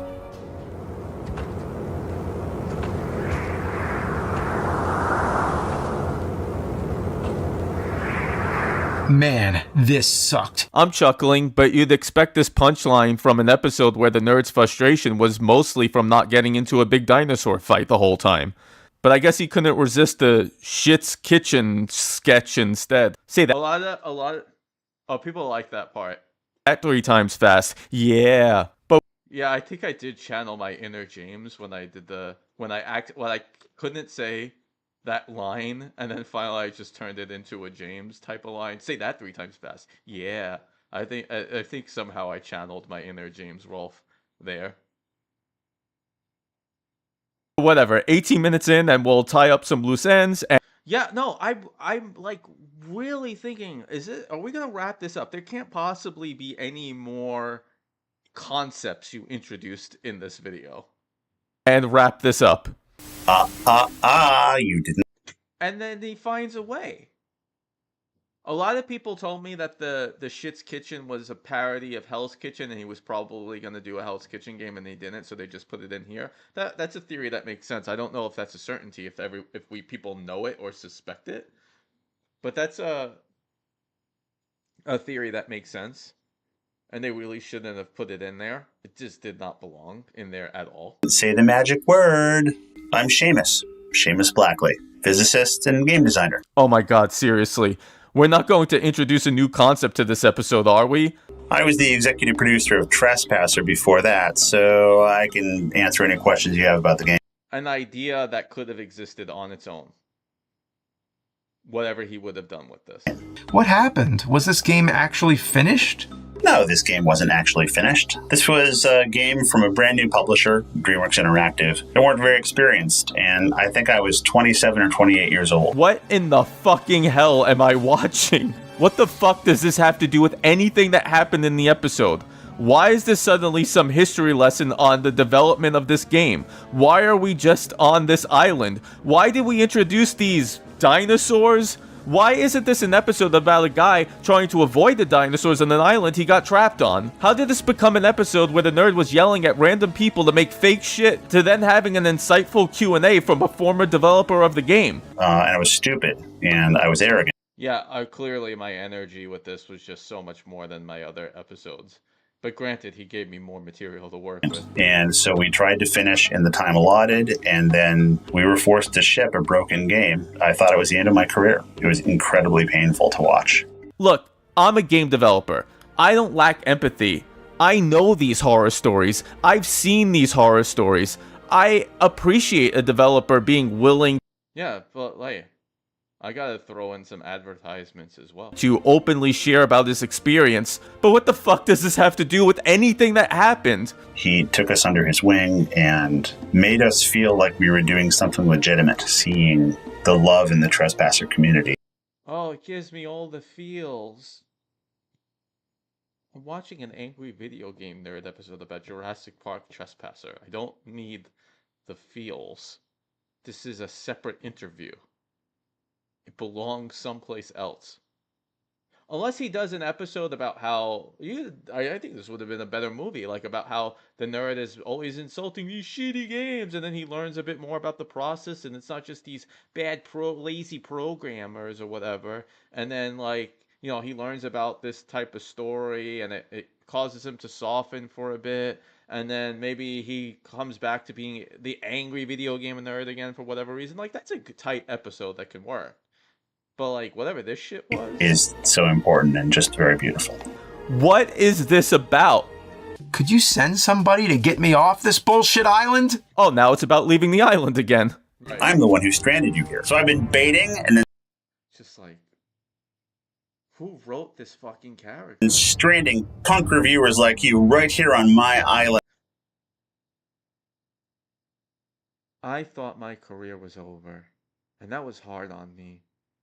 But I'm touched by all the fan outpouring. But now I'm gonna fucking strand you on an island to fucking die. What?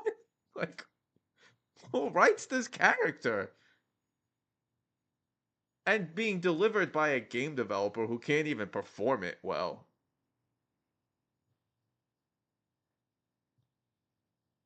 No matter how tiny your video is, like an 18-minute video, and how not serious, maybe these things don't have to be taken too seriously, but good consistent character writing is consistent character writing. What the fuck is this? I know I was supposed to review my review, but no, my review on this is fine. This shit sucks. My sound, it cut out. Can you hear me?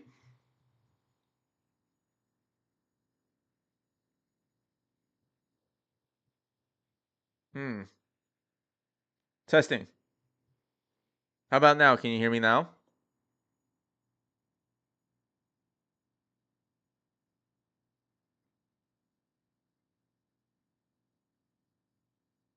Okay. Turn my mic up? Is that the consensus, to turn my mic up, or was I maybe just away from the microphone a bit? Sad Mad Wolf, if you put the volume on mute, you can't hear me. I'm kidding. My volume is louder? Probably. Yeah, I think, maybe this episode is a little... Do you guys think I should bring the audio of the review down? I'm kind of relying on you guys a bit, because you can hear what I'm, what's being broadcast a lot better than I can.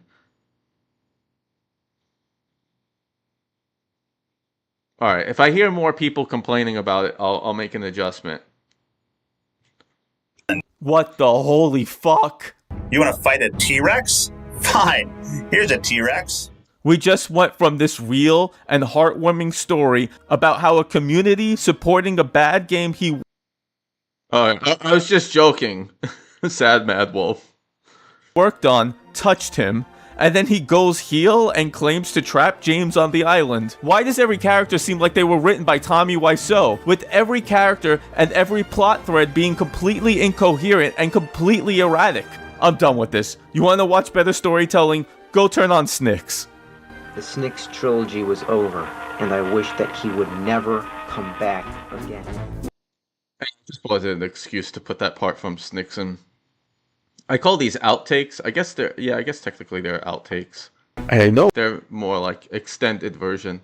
Yeah, so they're like... What was he?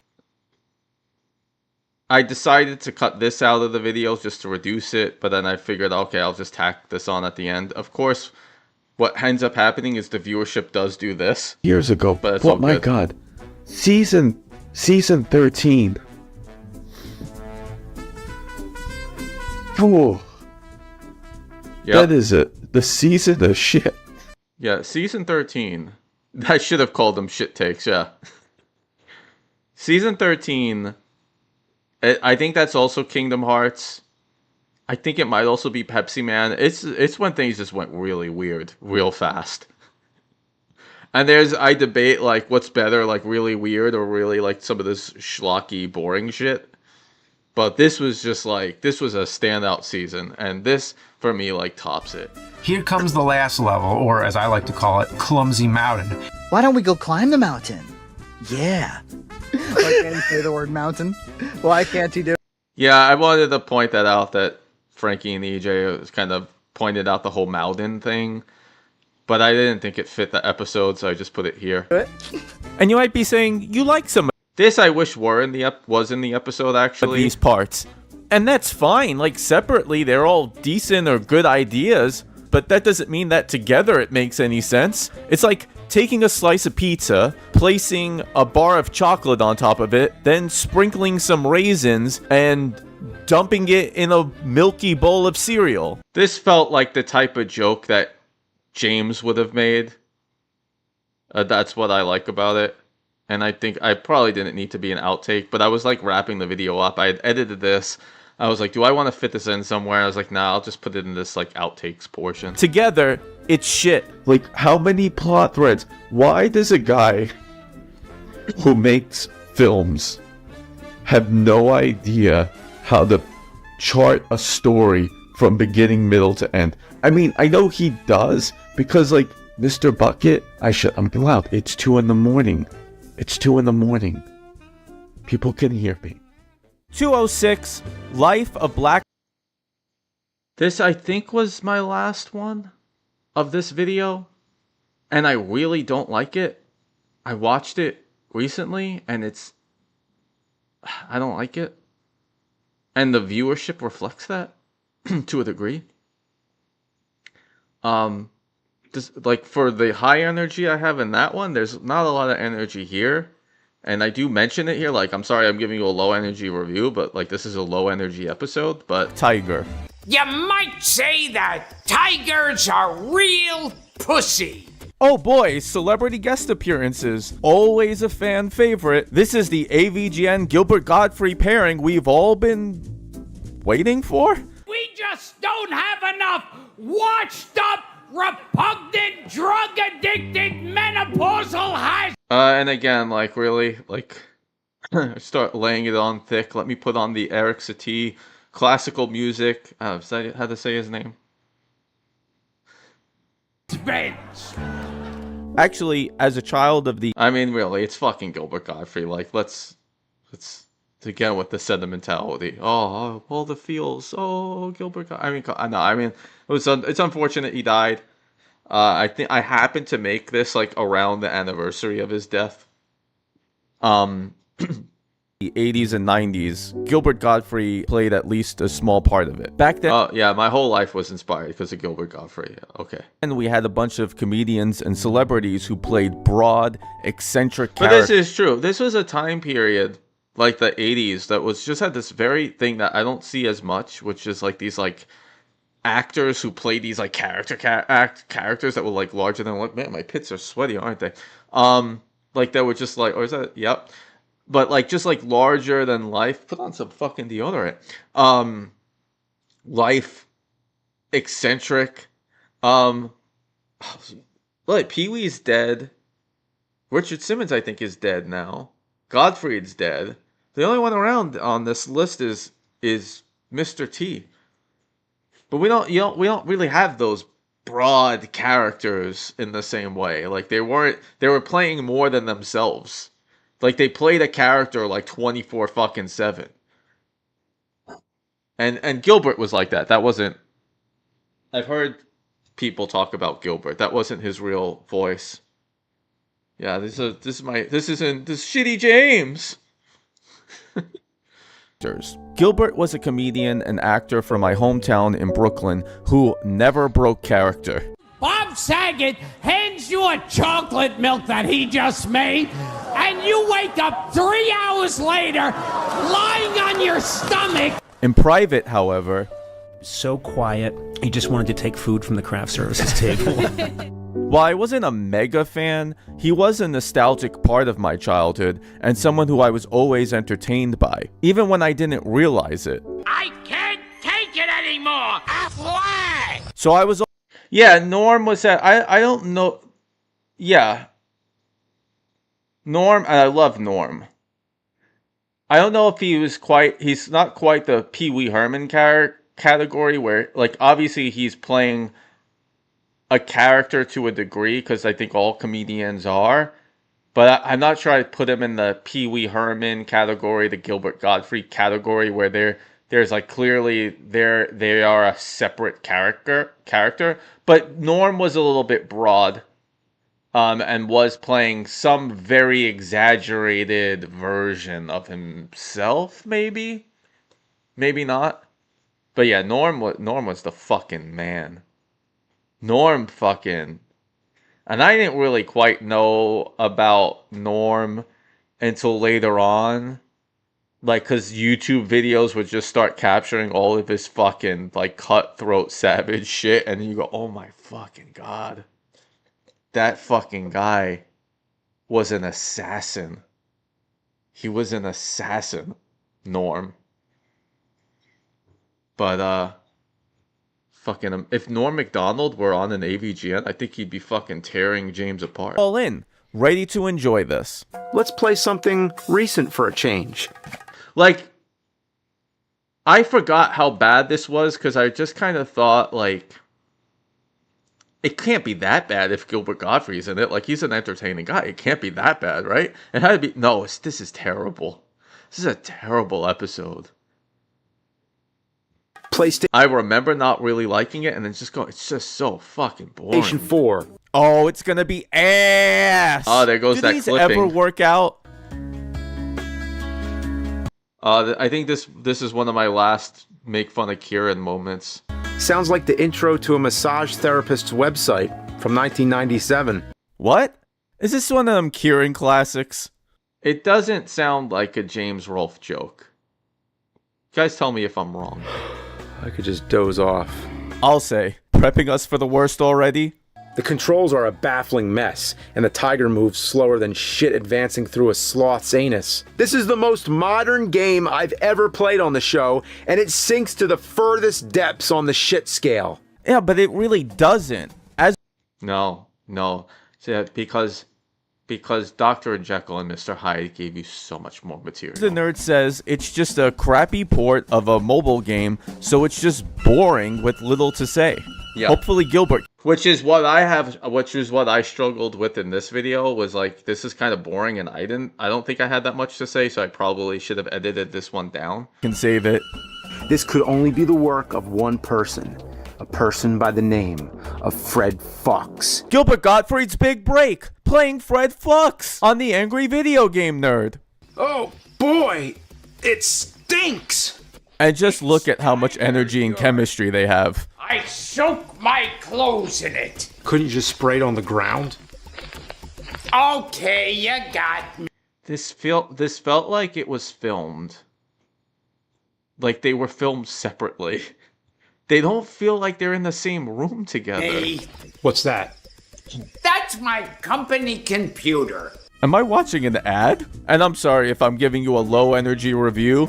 I'm just working with the low energy material I've got. Is it made out of coconuts and bamboo? And hyena feces. It makes Unity run like a son of a bitch. Who knows less about what they're talking about? Him or him? You know, I actually got my own PS4 poo.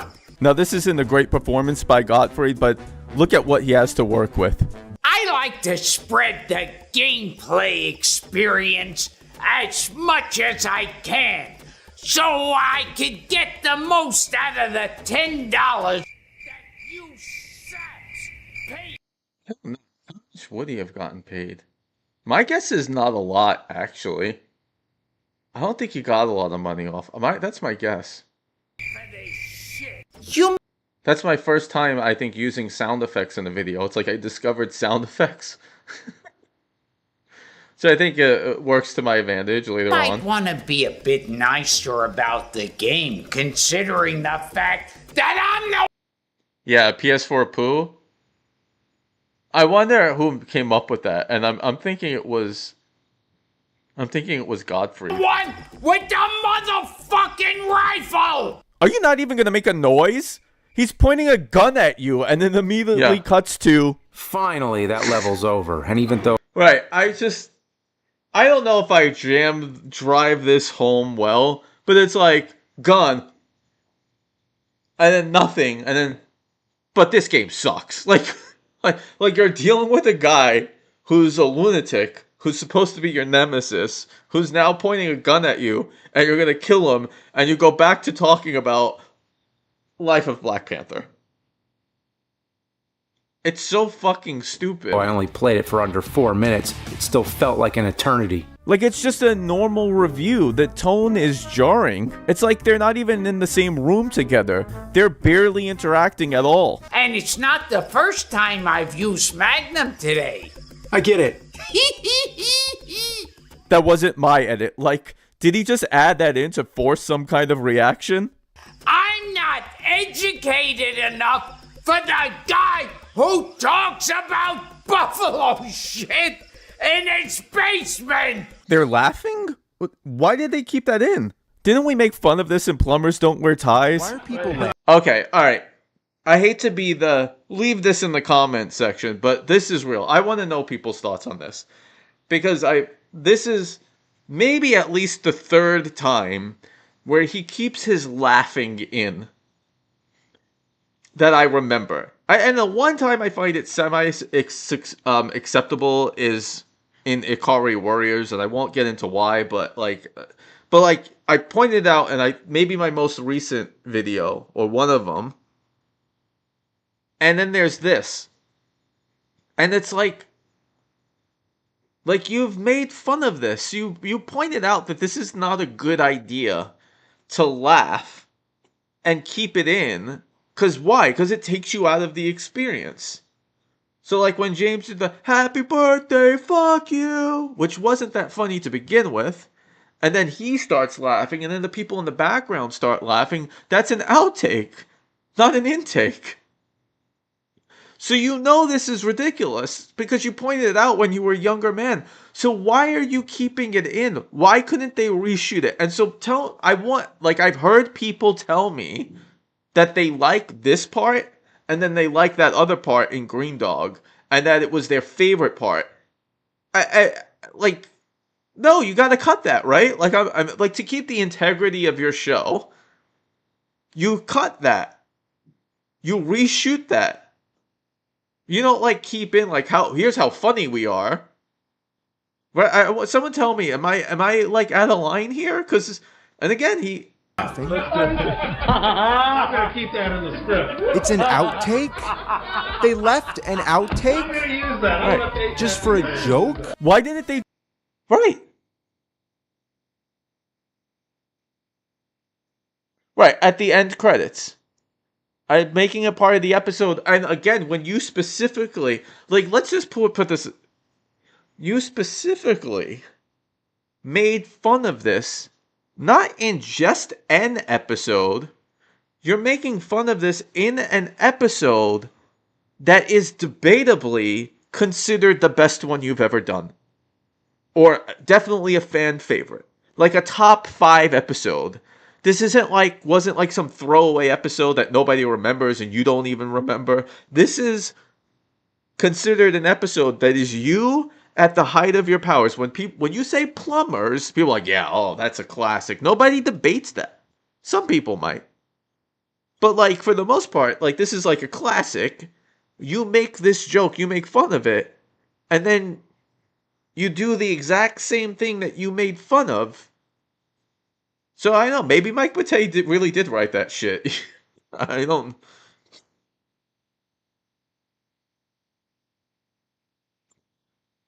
Yeah, like, after the fact is totally fine, but why, like, you couldn't reshoot this? Oh, that was gold, man. We'll never be able to replicate that. Just redo the line. Was it so magical that it would be impossible to recreate? Was Gilbert's rate Oh, they're so tickled. so high that they wouldn't dare reshoot it? And poor Gottfried, he was practically on his deathbed filming this, and at least he's trying to put in some kind of performance. You will join me in showing the world the dark side of the PlayStation Store. No, I'll never join you. It's so disjointed and boring. You only have to survive for 3 minutes, but man, is it the longest damn 3 minutes of your life. Try 23 minutes. It just seems padded for no reason. Oh, fucking A. Is this joke self-aware? Are you fucking with us now? And just look at how the tone changes in literally every sentence in this sequence, unedited. I said you'd see what I did there! It's very funny. Very funny. Yeah, that's yeah. To your point, Sad Mad Wolf. That's what the fuck. He gives energy, and he's just, like he's having a weak orgasm here. I gotta say, I love slapping a group of wolves at the same time and watching. After more boring explanation about an uninteresting game, Gilbert continues to try. And that's another problem. Like, why are they reviewing this game? Because a lot of people are critical of horse prints. But I could see that there's something about horse prints that someone could find weird or unusual. This is so dull. Like, why am I watching this? His improv on the nerd, while James performs like he's in an episode of Rental Reviews. What? You never went on. You know, I really what he is acting like is more like Neighbor Nerds. On a murder spree, rampaging and taking the lives of all you see just to impress a sweetie. Yeah. You know, they try to improv, and my God, that is not in James's wheelhouse. Eventually, after oh, that is so bad. You're just not in your weight class, man. It is bad. Wait, we're just gonna cut to the gameplay review after that line? Like, no reaction or interplay at all? Like, there's just no chemistry with James trying to play off this legendary comic. Tigers! Fucking and sucking constantly! One tiger fucking the other tiger, and the other tiger turns around and sucks that tiger. But the rating board put an end to it. I don't even want to imagine that. Huh. Oh, wait. This sucks. Like, the nerd has been building up for this Fred Fucks guy for years. It's Fred Fucks. It's Fred Fucks. For Fred Fuck's sake. And at the heart of it all, the final boss, Yeah, like, why didn't he review one of Fred Fuck's games? It's not like he didn't fucking review Castlevania 78 fucking times. arch nemesis, Fred. Yeah, like, every fucking thing that Gilbert says, James is like,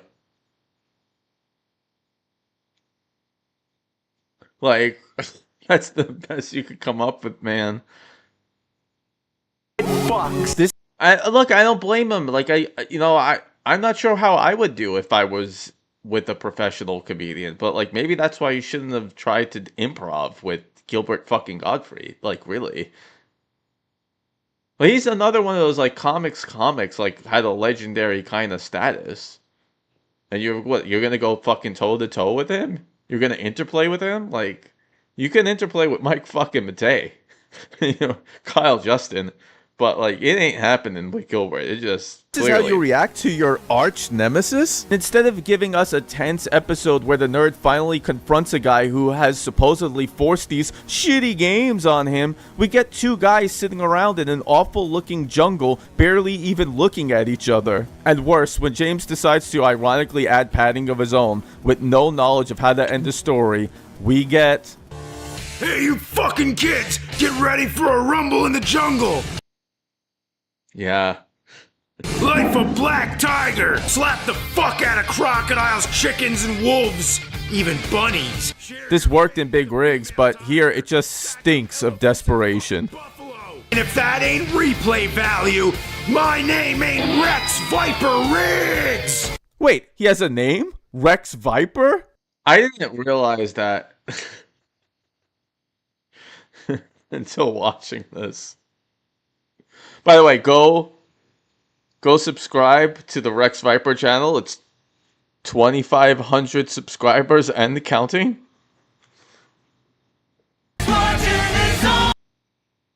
I'm proud of this edit. This edit I'm about to make.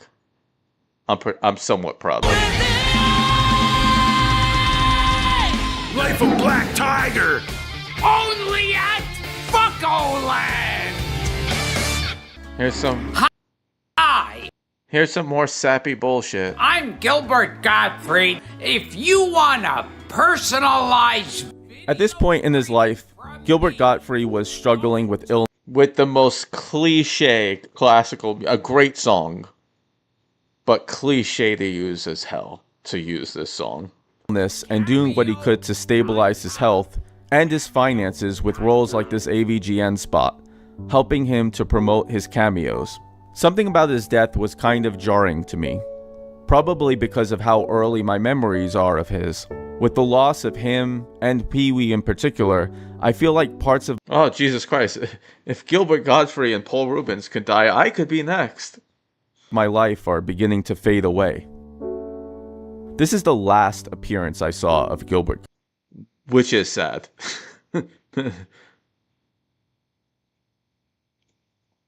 I think Gilbert Gottfried was in the TMNT cartoon. I think he played one, maybe Krang? Godfrey. As bad as this episode was, at least I got to see him on my favorite internet show, and that makes this kind of bittersweet. No, it just sucked, actually, Anthony. There was no sweet part about this. This was just bitter. This episode was shit. It was a bad way to go out. This is worse than Michael Jordan with the Wizards. This was Michael Jordan as the owner of the Charlotte Bobcats. That's what this shit was. Thanks for the memories and the entertainment. May you rest in peace. Thanks for watching. I'm sure Gilbert Gottfried would be heartened to know that I did that very touching tribute at the end of my AVGN ranked series.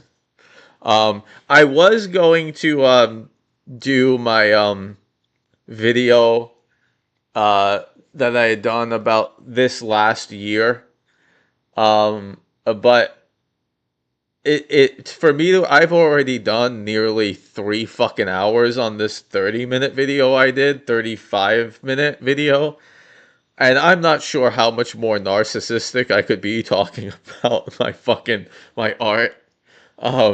Like, it already feels a little narcissistic enough, but, you know, I did this for a year. It's fun to look back and think about, like, what choices I made and what I liked and what I don't like about it. Clearly, I feel the need to mock myself if I get too sentimental over this. I would have liked to have shown my other video and shown, like, what I had done differently, what I think I've done differently, but, you know, you guys have all seen it. Maybe I'll do it at another one of these. But again, it is feeling a bit narcissistic here, talking about my YouTube video.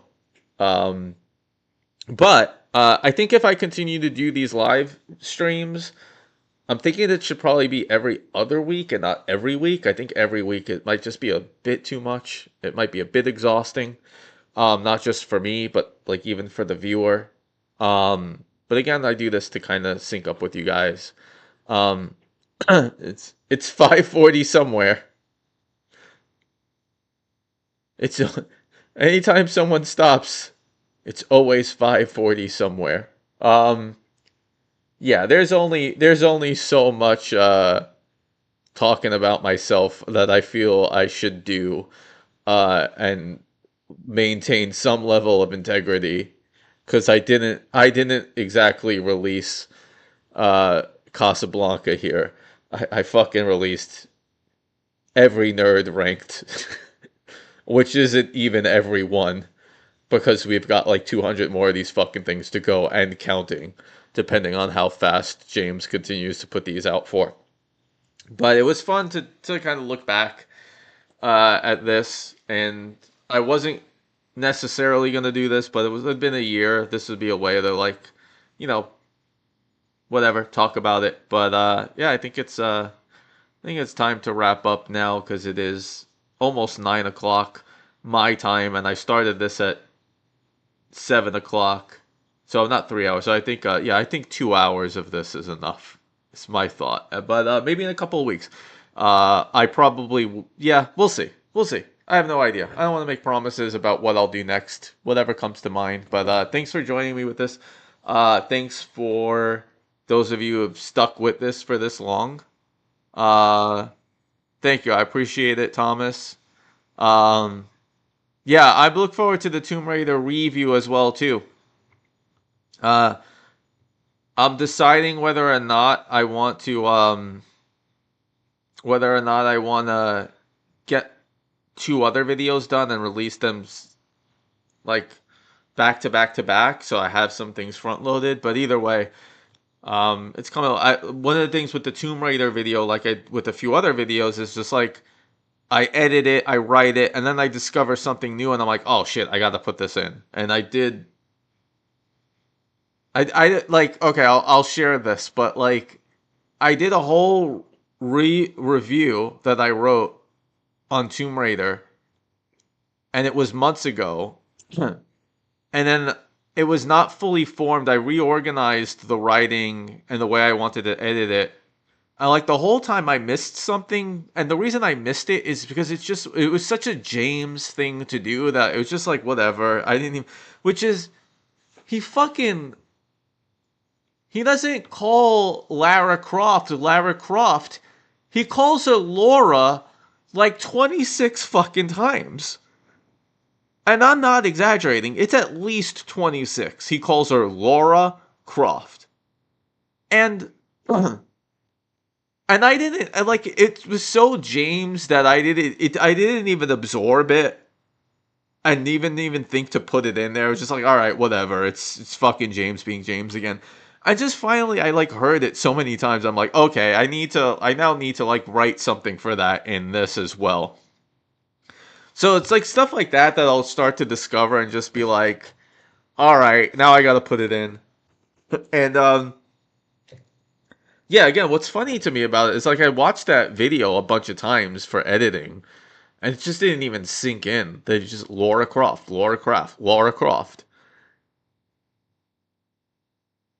Yeah, well, you know who also said I never played those games?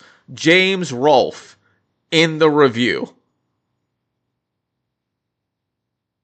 So it's one of those things where it's like, yeah, there's some people who think that, but it's like, it's fine to think that, but it's not necessarily fine if you're doing a review about it, because it's like, yeah, there are people in this world who thought that Link was Zelda, but if you're gonna make a video about it, you should probably know.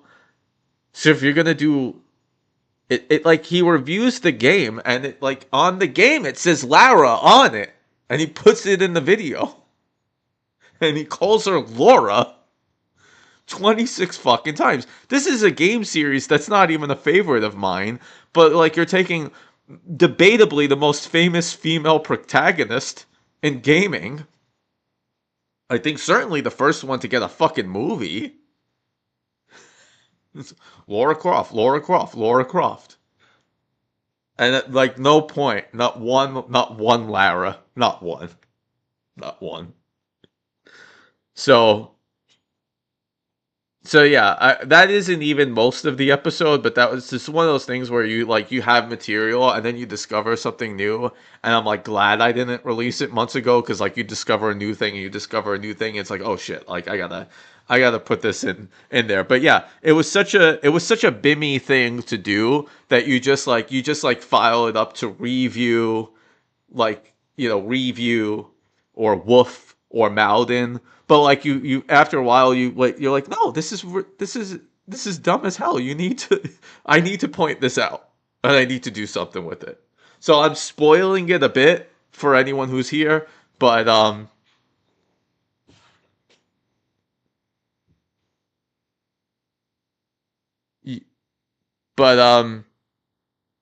yeah. All right, guys. Well,